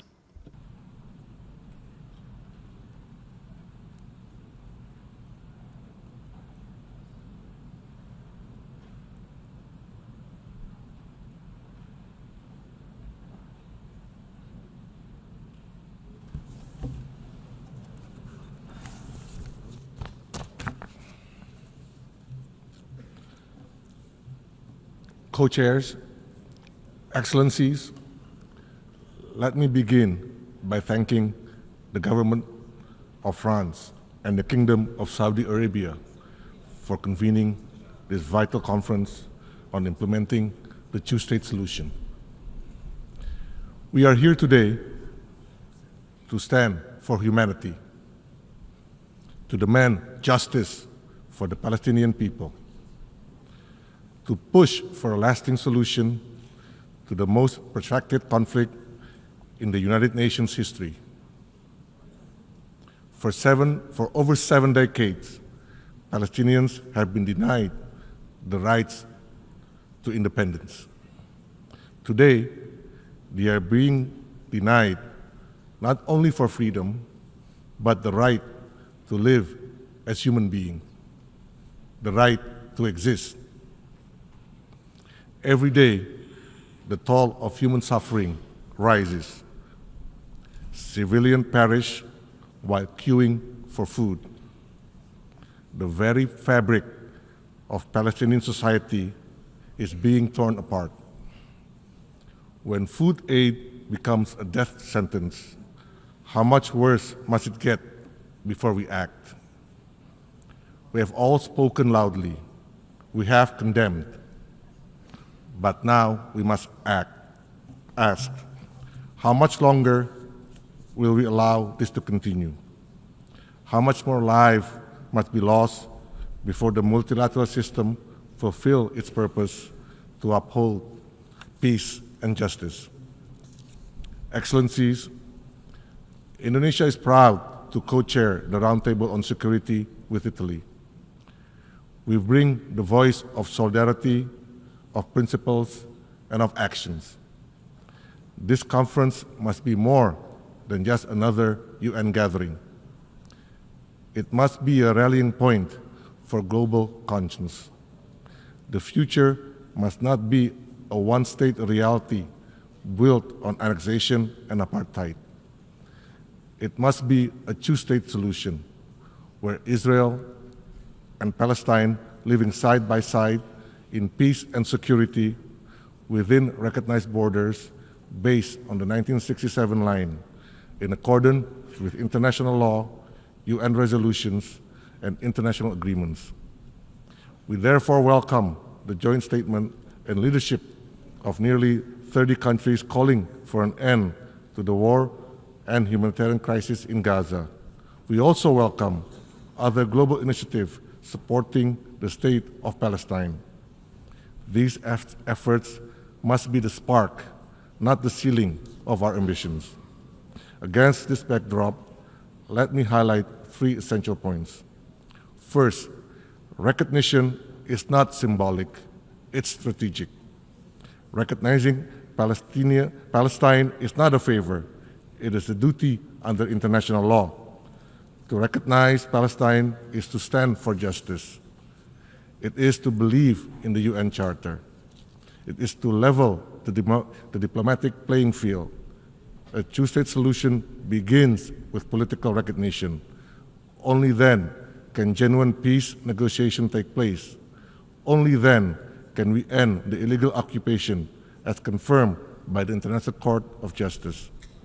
Second, Hostilities must end. A ceasefire is not a tactic, it is a moral imperative. Humanitarian aid must flow. Civilians must be protected for both Palestinians and Israelis. President Prabowo has affirmed Indonesia's readiness to contribute to peace, including through providing personnel to support stabilization force efforts in Gaza under a UN mandate. We are not just advocating for peace, we are ready to help build it on the ground. Third, the future of Palestine must be Palestinian-led. Rebuilding Gaza and shaping its political future must be owned by the Palestinian people. No one can build a state of Palestine, only Palestinians can. Any attempt to forcibly displace them or impose conditions on their sovereignty must be firmly rejected. A strong, unified state of Palestine with full control over its territory, institution, and foundation is the foundation for sustainable peace. Only then can Israel truly be welcomed as a peaceful neighbor in a secure Middle East. Despite the devastation, Indonesia continues to invest in the Palestinian youth, particularly through education, because we believe one day these young people will lead a free, democratic, and sovereign Palestine. Excellencies, the time has come for decisive, irreversible steps to realize the two-state solutions. Indonesia stands ready to work with all countries to this end. I thank you.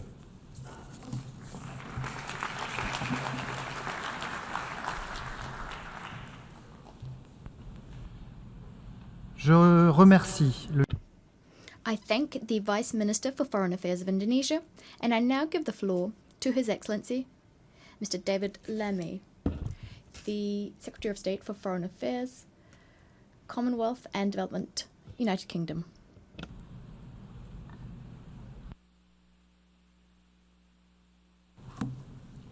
Well, thank you, Chair. We gather today at a dark moment. 660 days since the Israeli hostages were first cruelly taken by Hamas terrorists.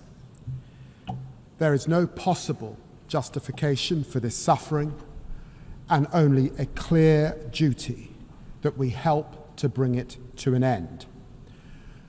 The devastation in Gaza is heartbreaking. Children are starving, and Israel's drip feeding of aid has horrified the world. These are an affront to the values of the Charter of the United Nations. Last week, Britain led 28 countries in demanding an immediate end to this terrible war, and we set the region on a path to a better future. That requires not just an immediate ceasefire, but a plan to make it last. Colleagues, our history means that Britain bears a special burden of responsibility to support the two-state solution. In the last 12 months, the United Kingdom government has repeatedly taken action in the face of the current crisis. We restored funding to UNRWA. We suspended arms exports that could be used in Gaza. We provided tens of millions of pounds in humanitarian assistance. We signed a landmark agreement with the Palestinian Authority, and we stood up for the independence of the international courts. We have delivered 3 sanctions packages on violent settlers, and we suspended trade negotiations with the Israeli government, and we sanctioned far-right Israeli ministers for incitement. Yet, dear friends, the situation on the ground continues to worsen, and the two-state solution is in peril. And so to reach that better future, we must first reflect on the past. 108 years ago, my predecessor as British Foreign Secretary, Arthur Balfour, signed the declaration that bears his name. It helped lay the foundations for a homeland for the Jewish people. And Britain can be proud of that. Our support for Israel, its right to exist, and the security of its people is steadfast. However, the Balfour Declaration came with the solemn promise that nothing shall be done, nothing which may prejudice the civil and religious rights of the Palestinian people as well.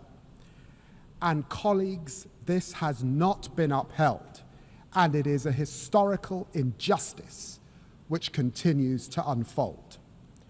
As diplomats and politicians, we have become accustomed to uttering the words, a two-state solution. Countless times, this Assembly and the Security Council has proclaimed that there must be a two-state resolution. Resolution after resolution. Resolution 181, Resolution 242, Resolution 446, Resolution 1515, Resolution 2334. These cannot be just numbers on a page, but the conviction of a deeply frustrated world. Chairs, Hamas must never be rewarded for the monstrous attack on October the 7th. It must immediately release the hostages, agree to an immediate ceasefire, accept it will have no role in governing Gaza, and commit to disarmament. But Hamas are not the Palestinian people, and there is no contradiction between support for Israel's security and support for Palestinian statehood. Indeed, the opposite is true. Let me be clear. The Netanyahu government's rejection of a two-state solution is wrong. It's wrong morally and it's wrong strategically. It harms the interests of the Israeli people, closing off the only path to a just and lasting peace. And that is why we are determined to protect the viability of a two-state solution. And so it is with the hand of history on our shoulders that His Majesty's government therefore intends to recognize the state of Palestine when the UN General Assembly gathers in September here in New York.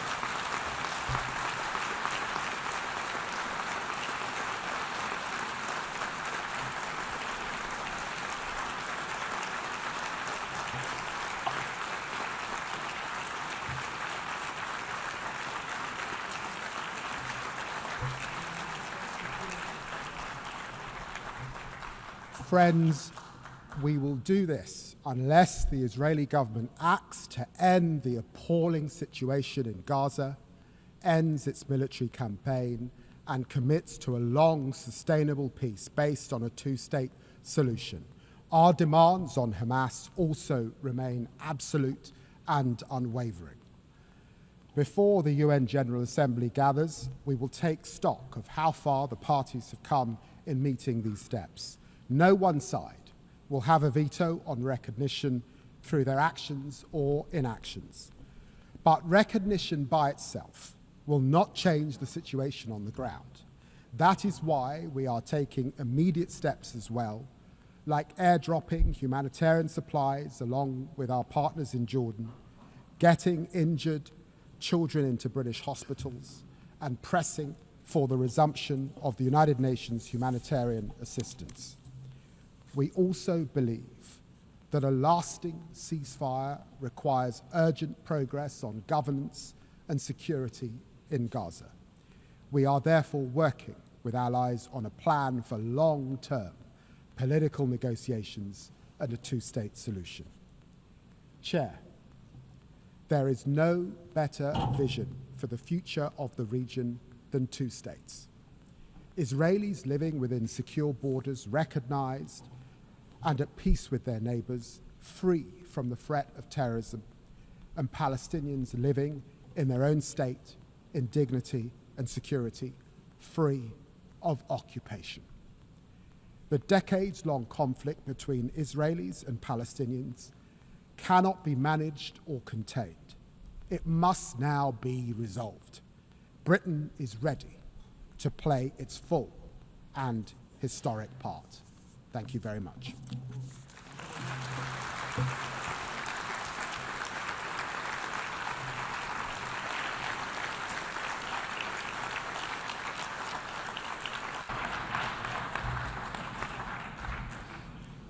Je remercie très... I very much thank the Secretary of State for Foreign, Commonwealth and Development Affairs of the United Kingdom. I now give the floor to His Excellency Mr. Nuh Yilmaz, Deputy Minister for Foreign Affairs of Turkey.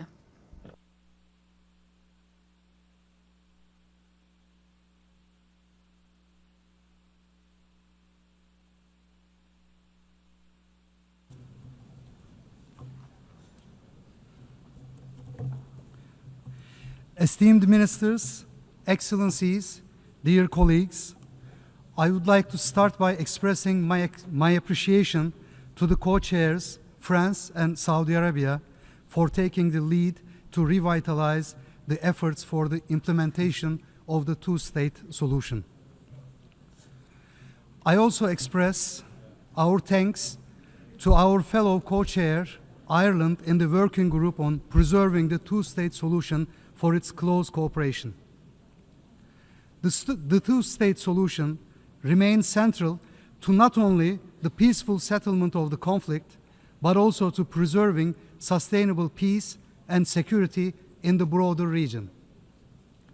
We should remember the reason why the two-state solution is not achieved so far: occupation. Therefore, any realistic solution has to face with this cruel nature of the occupation.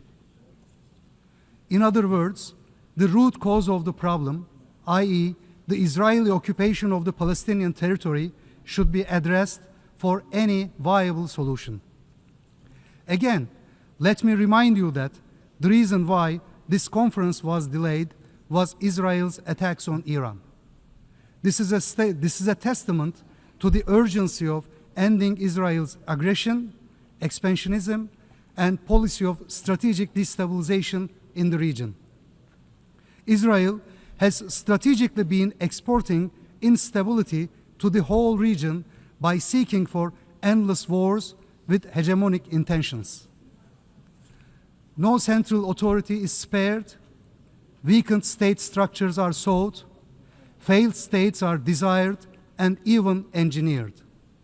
That begins and ends with the establishment of a sovereign Palestinian state, based on the 1967 borders with East Jerusalem as its capital. Horrendous images of innocent civilians, children, babies dying from hunger or shootings in Gaza shake all of us. The images that come out of Gaza in the 21st century will haunt humanity for the years to come. The genocide committed by Israel in Gaza is a dark stain on the international order. There are signs that the international order is being adversely affected by the continuation of this genocide. The rules-based international system is being called into question. An immediate and permanent ceasefire is the most urgent priority. Under the current circumstances, a ceasefire is not possible if the aggressor is not forced to do so. As the international community, we have the obligation to put an end to this man-made human catastrophe. For that, we have to collectively put together more pressure on Israel.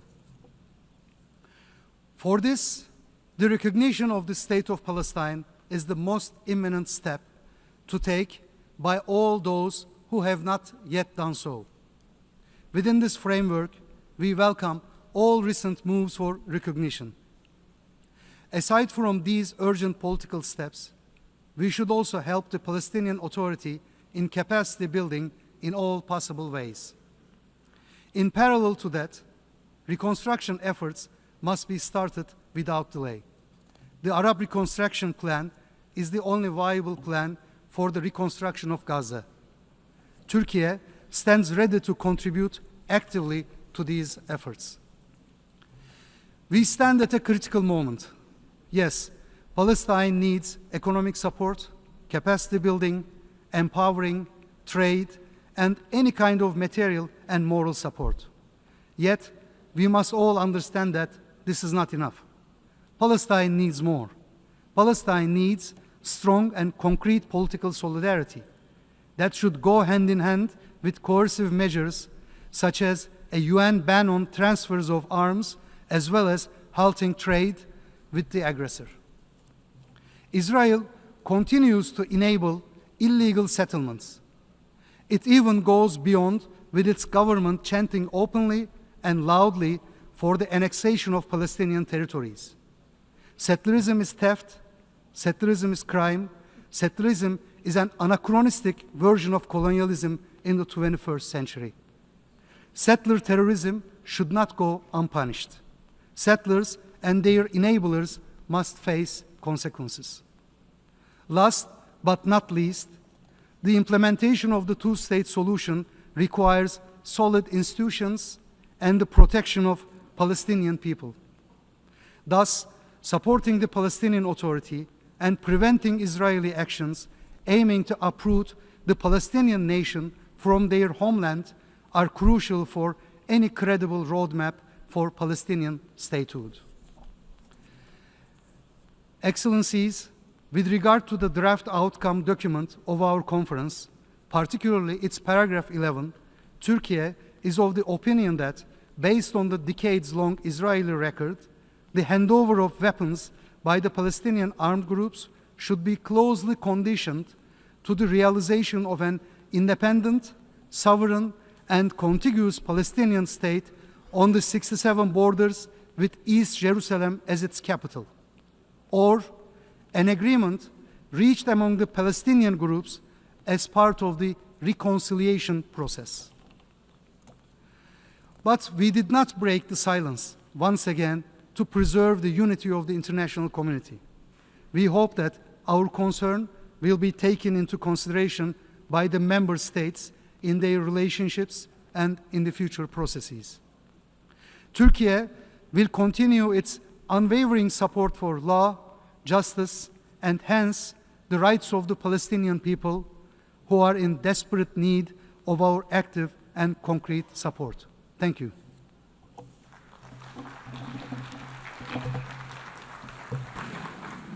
أشكر معالي نائب وزير. I thank His Excellency the Vice Minister of Turkey, and I now give the floor to Mr. Emir Higgins, the Minister of Ireland. Thank you very much. And I would like to begin by thanking our co-chairs, France and Saudi Arabia, for bringing us together today for this important and historic day. On behalf of Ireland, I reaffirm our unequivocal support for advancing the two-state solution. I endorse the conference outcome document, and I encourage other UN members to do the same. I welcome the announcement by France that it will recognise the State of Palestine, and I acknowledge the statement we've just heard from the United Kingdom. As we meet here today, Palestinians in Gaza are enduring unconscionable suffering. The humanitarian situation has reached catastrophic levels. Mass starvation is spreading across the Gaza Strip. Babies are dying because of a man-made famine. Violence, thirst, starvation are killing people every day. We are seeing the destruction of homes, of hospitals, of lives. The July IPC hunger classification, which was published today, tells us the worst-case scenario of famine is now unfolding in Gaza. The humanitarian system in Palestine is crumbling right when it is needed the most. Israeli hostages remain in captivity with immense suffering for them and their families. And let me reiterate Ireland's unequivocal condemnation of the heinous terrorist attack by Hamas on Israel on the 7th of October. We urgently need to see a ceasefire, and we urgently need to see the release of all hostages. I thank Egypt, Qatar, and the United States for their efforts in securing progress as mediators. There must be an influx of life-saving aid to the people of Gaza. Humanitarian pauses and corridors are long overdue, and they are the bare minimum of what is required. Israel must let aid enter Gaza in sufficient quantities and let the UN and humanitarian organisations do their life-saving work. But instead, people are being killed trying to access aid. Children are starving before our eyes. Aid workers have been killed. This appalling situation shames us all. It is an affront to our common humanity, and it is an affront to the charter of this very organisation.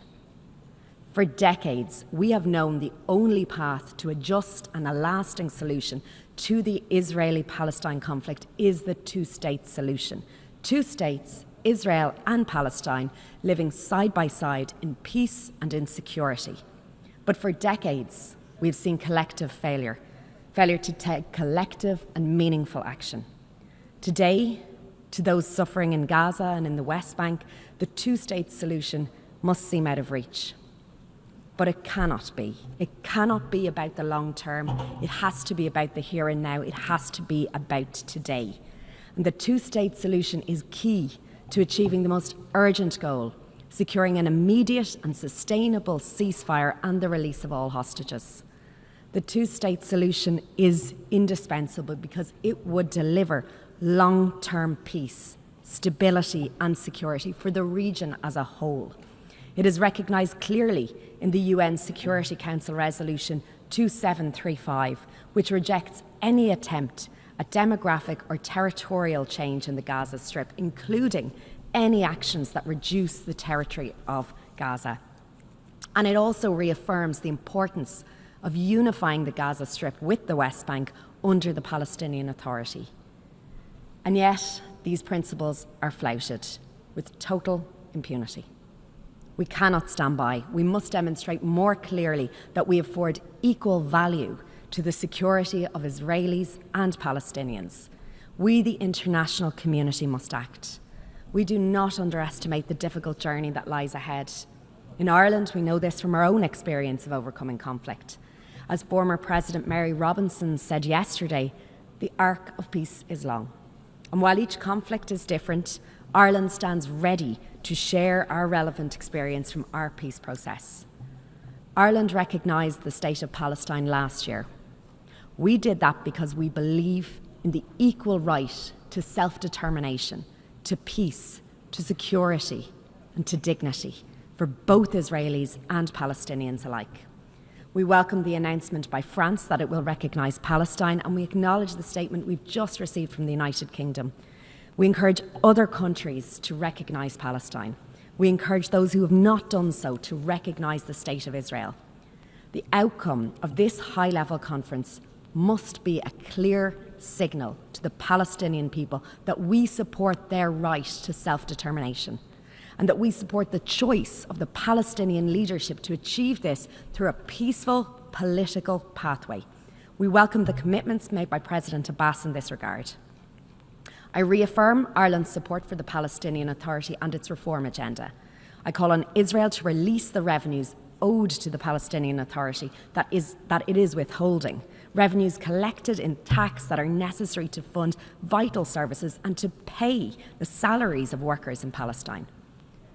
This conference must be a turn. You will just have seen my statement to the UN General Assembly. What I laid out is that the United Kingdom is now on a pathway to recognize the state of Palestine in September before UNGA. We have always believed that there is no better vision for the future of the region than two states. I'll let my words earlier speak for themselves, but I'm very happy to take a few questions. Let me start with the BBC. Tom Bateman from the BBC, Foreign Secretary, thank you. There is a diminishing amount of Palestine left to recognise. Your critics will say this is because successive UK governments have empowered and facilitated Israeli governments that have made that very state unviable territorially and through the use of arms. How do you address the UK's responsibility when it comes to this, and why has it taken starvation to make you act now? And also, if I may, how much pressure is the UK government putting on the Israeli leadership to allow journalists independent access to Gaza? Well, look, let me be clear. Since coming to office, we restored funding to UNRWA. It was important that we took the sober decision to suspend arms sales to Israel that could be used in Gaza. And of course, working with our partners, we've done everything possible to get the humanitarian aid into Gaza, to get those trucks in, and to ensure that we fund UK Med. And we've treated 24,000 Palestinians in that period. But the decision that we have taken today puts us on a pathway towards recognition. And over the next 8 weeks, what we are attempting to do is affect the situation on the ground. We have seen the most horrific scenes. The global community is deeply offended by children being shot and killed as they reach out for aid. The time has come for a ceasefire. The time has come to see those hostages released, and the time has come to abate the suffering of the Palestinian people in Gaza, to get them the aid and the medical equipment and supplies that they need. And it is my sincere hope that the decision that we have taken today affects the situation on the ground, and we get to that ceasefire, we get to those hostages coming out as soon as possible. And let me say, it has always been the position of the United Kingdom government that we support aid workers, and we abhor the loss of life of aid workers. And of course, it's essential that journalists are able to go about their business in Gaza and report the facts as they see it without fear or favour. Al Jazeera. Al-Arabiya. Ah. I think I had a question for Al Jazeera. I was told Al Jazeera. Is Al Jazeera here? Al-Arabiya. Right there. Thank you. Foreign Secretary, two questions. Number one is, did your Prime Minister give a heads up to the U.S. President yesterday that he would be making this announcement today? And second question, your recognition of Palestine is conditioned, as you said. It's a pathway to recognition. Why is there this conditionality, and how will your government decide if Israel has met the conditions or not? Well, let me state it wouldn't be right for me to comment on private conversations between our Prime Minister and the President of the United States, except to say, as you know, that the United Kingdom has the most special of relationships with the United States. We have always been clear that no country has a veto on solemn decisions that we make in the United Kingdom, and you will have seen in my statement that I made reference to the unique position of the UK in relation to the situation we see in Israel and Gaza and the occupied territories and the Balfour Declaration. And we have made a decision that puts us on a pathway to recognition next month. But what we have attempted to do is to affect the situation on the ground. And I sincerely hope that we see a dramatic improvement in the suffering, that we see a commitment to a ceasefire, and we see a commitment to a diplomatic process such that we do not get a pause in relation to that ceasefire, but we get an enduring peace. And it's for us to assess those conditions as we get to next month. But the undertaking I made in the General Assembly just a few minutes ago is a solemn undertaking in front of the whole global community. PA, I think. The PA. AP, sorry, AP. Thank you. To follow up on Tom's question, what the French government has said it's willing to take actions calling on the EU to implement unfreeze money that Israel owes to the Palestinian Authority, to be able to sanction any Israeli senators that are targeting West Bank settlements. What is the UK planning on doing to be able to coerce or incentivize Israel to fall in line? Will there be an arms embargo? Will there be any sanctions against Israel if they do not comply in this? Well, the United Kingdom has already taken steps to sanction violent settlers on the ground, and these are decisions that other countries have not taken. We also took decisions to sanction Ben Gvir and Smodrik, and these are decisions that the European Union have not yet taken. We indicated 27 foreign ministers came together with me in a statement just 2 weeks ago, and we indicated that we would take further steps to affect the situation on the ground, and we are clear about that. But today is about achieving the abatement of the suffering that we see on the ground. We have to have those trucks get in, and our assessment is that 25 trucks went in, I think on Sunday, perhaps up to 35 just in this last period. We have delivered 20 tons of aid with our Jordanian friends into northern Gaza in terms of airdrops to alleviate the suffering, and obviously to ensure that those airdrops landed safely in a clear path. But that will not ease the suffering that we are seeing, the malnourishment that now is widespread, and the fear of starvation that is a global concern.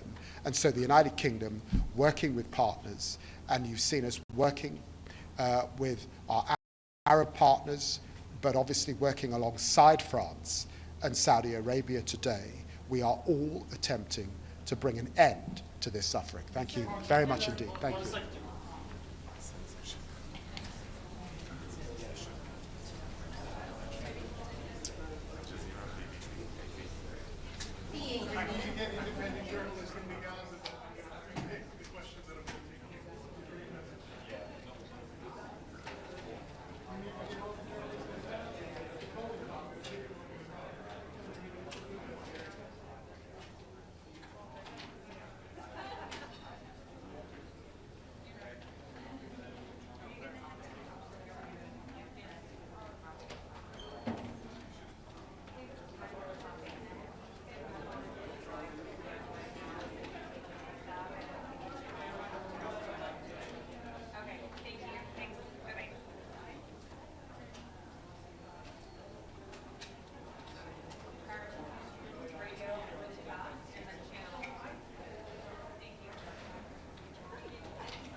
Thank you.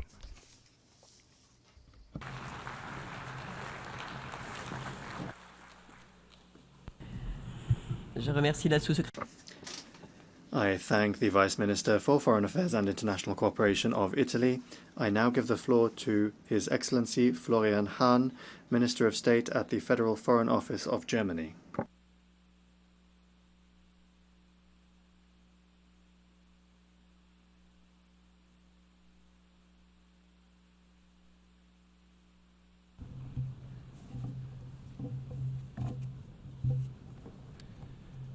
Co-chairs, Excellencies, ladies and gentlemen, let me start by thanking France and Saudi Arabia for convening this important conference. Our convening today takes place against the backdrop of the ongoing war in Gaza, raging for more than 20 months now.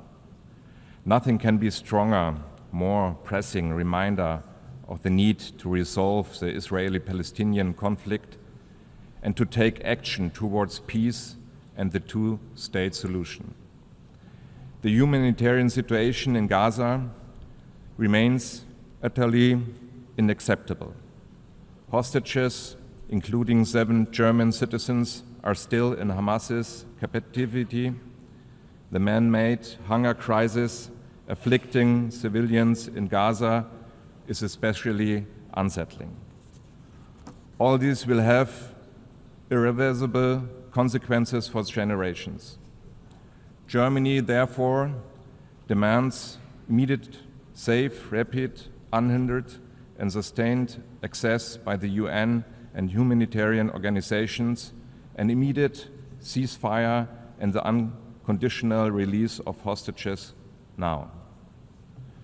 More than 600 trucks are waiting in Al-Arish at the Egyptian border alone, and Germany committed up to $350 million in humanitarian assistance since October 2023 to operations in the Palestinian territories. Ladies and gentlemen, Germany will always be unbreakably committed towards security of the State of Israel and its people. And it is our firm conviction that ultimately only the two-state solution with a Palestinian state existing side by side in peace and security will guarantee Israel's existence as a Jewish and democratic state. Or to put it in other words, all people in the region have to be able to live without fear and in dignity.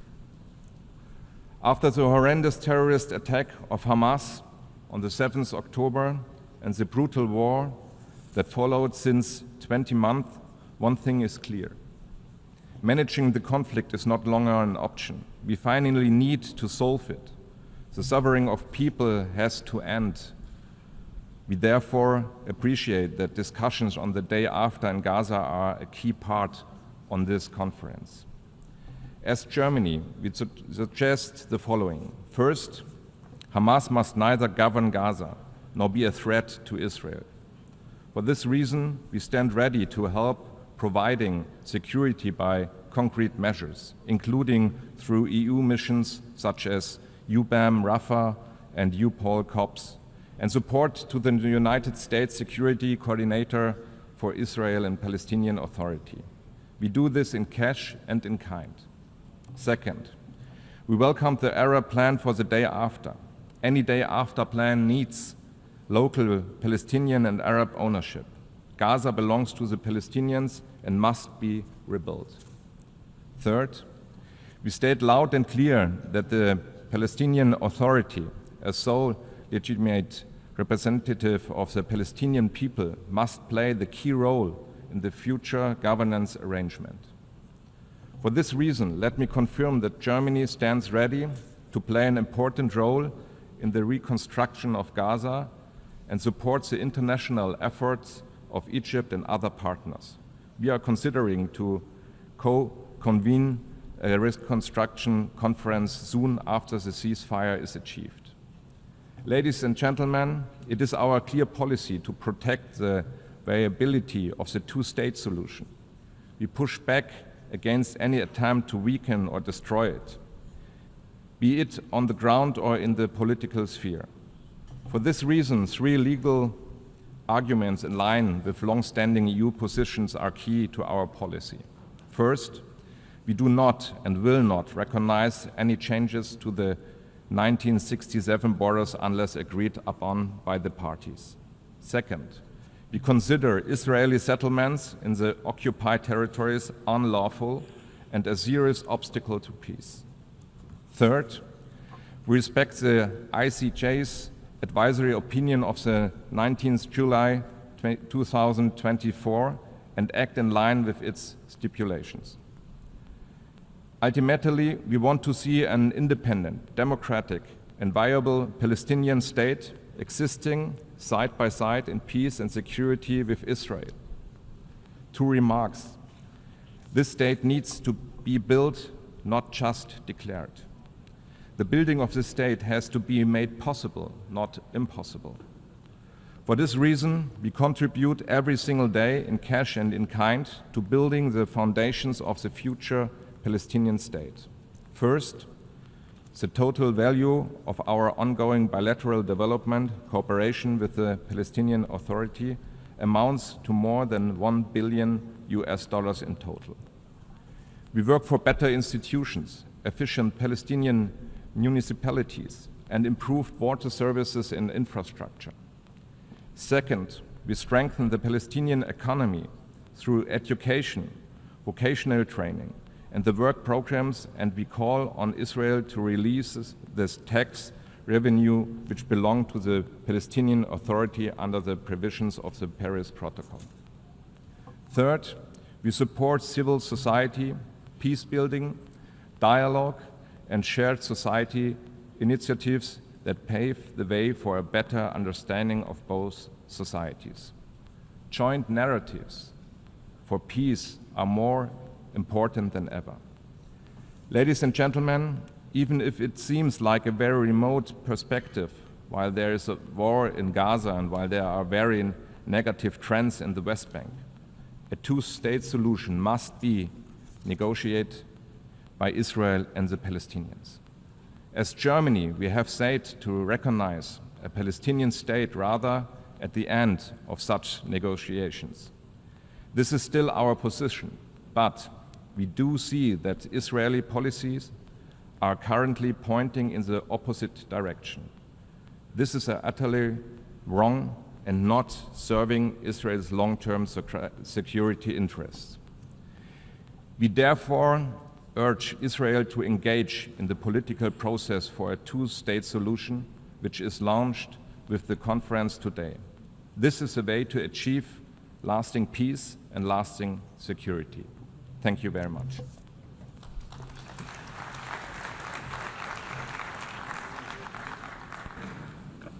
I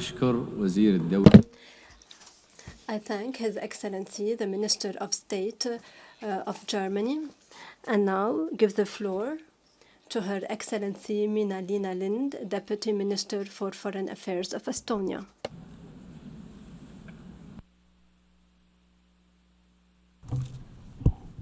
Co-chairs and colleagues, let me add Estonia's voice to some very important statements already made during this conference. So as we are living in a world increasingly shaped by conflict, the international rules-based order with the UN Charter at its core is under a growing strain. One of the clearest and most painful examples in the ongoing conflict between Israel and Palestine, it stands as a symbol of our collective failure. Failure to prevent suffering, to mediate peace, to uphold international law, and to protect the innocent. We must ask ourselves, how can we, in the 21st century, allow this conflict to continue threatening both people? How many more generations must grow up amid rockets and rubble before we say, enough? There are no words enough to describe the devastation caused by escalation of violence since 7 October 2023.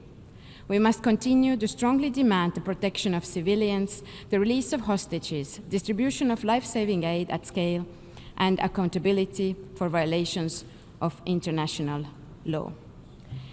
Estonia has consistently worked towards these aims and provided humanitarian assistance through international humanitarian organizations. Ending the devastation in Gaza is not only a political imperative, it is a moral one. To truly end the cycle of violence, we must address its underlying causes. The only comprehensive path forward is the two-state solution, a viable independent Palestine and a secure and recognized Israel. Two peoples living side by side in peace, dignity, and security. This path requires meaningful engagement, courage, and leadership from both Israelis and Palestinians. We need to insist on benefits of dialogue, empower responsible voices, and support those who still believe that peace is possible. It also requires a committed international community. We need honest brokers who are guided by justice and long-term vision. We commend those countries and leaders who have undertaken that task and put in their effort throughout the years. We agree that it is high time to move beyond ideals towards practical implementation of the two-state solution. To this end, Estonia welcomes and supported the convening of this conference and is an active member of the Global Alliance for the Implementation of the Two-State Solution. There have been many valuable ideas on how to accelerate the implementation of the two-state solution, and we are ready to do our part. It has to start today. In order to materialize an independent Palestinian state, we need to strengthen the Palestinian Authority and Palestinian institutions. Estonia is a long-standing supporter of the Palestinian Authority. We have had cooperation in e-governance, helping to build digital services. We have advised Palestinian police through the EU mission and trained Palestinian diplomats at the Estonian Diplomatic School. We will continue to support the Palestinian Authority and its reform agenda. Estonia is also committed donor and partner to UNRWA and will contribute to discussions on the agency's future. The road ahead is difficult, but the alternative, continued violence and despair, is unacceptable. Let us recommit ourselves to peace as a necessity. Let us work to end this war as an act of global responsibility. And let us help bring Israelis and Palestinians together, not just because they deserve peace, but because the world needs it too. Thank you.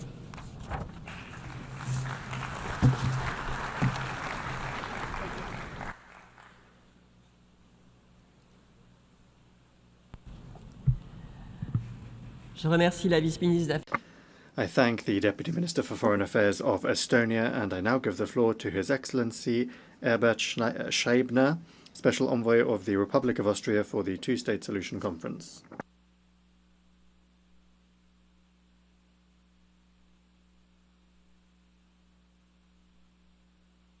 Excellencies, distinguished co-chairs, ladies and gentlemen, let me begin by expressing my appreciation to the co-chairs, France and the Kingdom of Saudi Arabia, for the convening of this very important high-level conference. Austria remains firmly committed to a comprehensive, just, and lasting peace in the Middle East, a peace in which two democratic states, Israel and Palestine, live side by side in peace and security within secure and international recognized borders. But we are not here to merely reaffirm long-held positions. We are here to support concrete progress for real steps toward the implementation of the two-state solution. Sadly, the already distant prospects for a lasting peace have moved even further out of reach ever since the horrendous terror attack by Hamas on 7th of October. And we should never forget this. As a first and crucial step towards resuming a credible peace process, the war in Gaza must end right now. To this end, Austria calls for an immediate ceasefire in line with UN Security Council's resolutions 2735, leading to a permanent end of hostilities. Hamas must unconditionally release all remaining hostages with dignity. Taking them was a crime, a terroristic act that should never have been committed. At the same time, the humanitarian situation in Gaza is nothing less than apocalyptic. Too many civilians, too many children have lost their lives in vain. The suffering of the civilian population must stop. Abiding by international humanitarian law is not optional. In an effort to alleviate the dire crisis, Austria has provided over 67 million euro in humanitarian aid to Gaza and the conflict-ridden region since hostilities began. We welcome the understanding reached between the European Union and Israel to significantly improve the distribution of aid and call for its full and swift implementation. Moreover, the United Nations and the ICRC must be fully involved in the distribution of aid. A mechanism that does not comply with the humanitarian principles and puts vulnerable people at risk defies its own purpose. The reported killing of over 1,000 Palestinians seeking aid is horrifying and unacceptable. Stabilizing both the security and humanitarian situations is a prerequisite for a second phase, the medium-term perspective. This second step is the reconstruction effort and economic support. For us, it's clear. Gaza is and will remain Palestinian. Any calls for displacement or annexation of Palestinian legal land are illegal and will not only lead to more chaos and violence in the region. But the most difficult question remains: how can a pragmatic and realistic governance arrangement be ensured for Gaza under the Palestinian Authority, in which Hamas plays no role and is fully disarmed, posing no threat to Israel? Austria welcomes the initiative of the Arab countries to present a plan for the reconstruction of Gaza. We will continue to support this plan and stand ready to contribute to its financing when the time comes for its implementation. Austria, also via the European Union, will continue to support the Palestinian Authority to help it address its most pressing needs, build international capacities, and implement its reform agenda. A strong Palestinian Authority is also in the interest of Israel. Therefore, we call on Israel to release the legitimate funds of the Palestinian Authority. Finally, on the long-term perspectives for a two-state solution. While this conference is of course an important contribution, a negotiated solution remains the only sustainable path that is in the interest of both parties. Austria therefore calls for the swift resumption of credible negotiations between the parties. Austria continues to support the Palestinian people's right to self-determination and the establishment of a democratic, viable, and continuous Palestinian state. In this regard, Austria will not recognize any changes to the 1967 borders unless agreed by the parties. Austria rejects any unilateral attempts to undermine the prospects for a two-state solution. The expansion of settlements in the occupied Palestinian territories is a clear violation of international law and an obstacle to peace. We demand that Israel holds all construction of additional settlements. The legitimate security concerns of Israel must represent a key consideration of any process leading to a two-state solution. All actors in the region must clearly reject any kind of terrorism. Excellencies, Austria's commitment to peace is unwavering.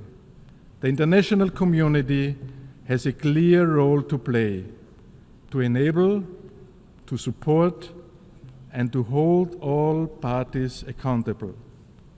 You ever can count on Austria to to continue to stand always on the side of peace.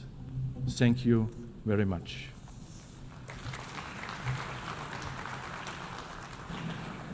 أشكر المبعوث. I thank the Special Envoy of the Republic of Austria for the Two-State Solution Conference. I now give the floor to His Excellency Arjos Ursuljiks, Parliamentary Secretary of the Ministry for Foreign Affairs of Latvia.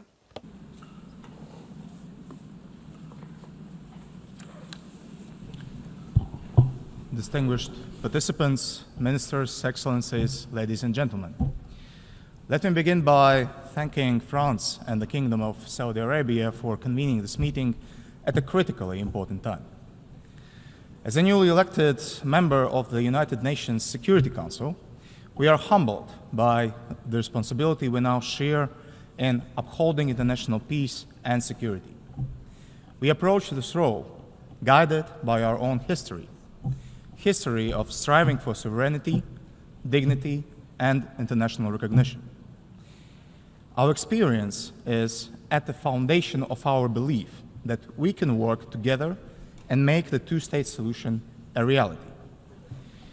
We have been striving for peace in the Middle East for several decades, and the current crisis, triggered by the brutal terror attacks of Hamas against Israel, is a testament to the necessity for a political horizon that can guarantee the security of both Israel and the Palestinians. More than 1,000 civilians killed in Israel during and after 7th of October of 2023, and almost 60,000 victims in Gaza are proof that the status quo is not sustainable. It is vital not to permit Hamas terrorists and other radical groups to hijack the Palestinian cause. Therefore, Latvia joins the international community in calling for immediate release of all hostages without preconditions, immediate return to the ceasefire, and ensuring supplying humanitarian aid at scale. Unfortunately, humanitarian situation in Gaza continues to spiral.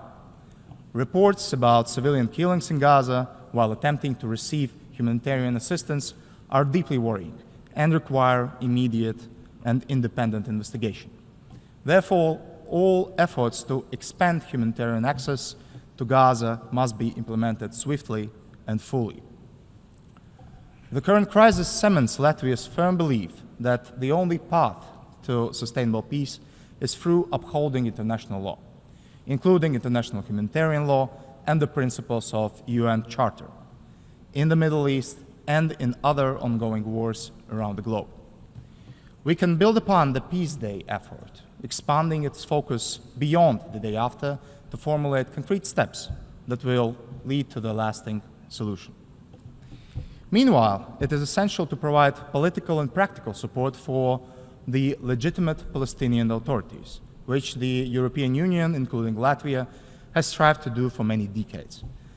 This should bolster the standing of Palestinian representation in potential peace talks and prepare the way for democratic elections in Palestine that should result in a government that has a strong mandate for negotiations towards a lasting, peaceful settlement.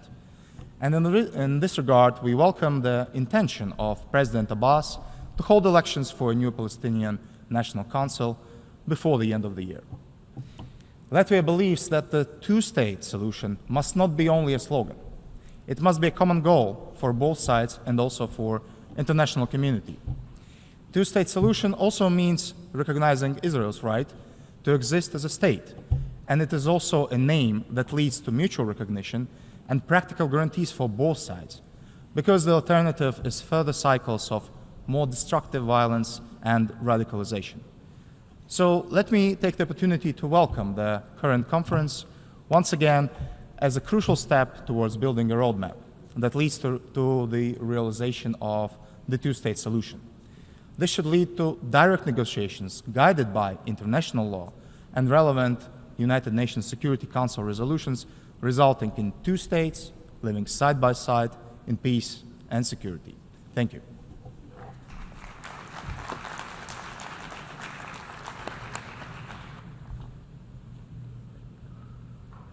Je remercie le... I thank the Parliamentary Secretary of the Ministry of Foreign Affairs of Latvia. We have exhausted the time available for the general debate for this meeting. The general debate will continue this afternoon at 3 p.m. in this hall. The meeting is adjourned.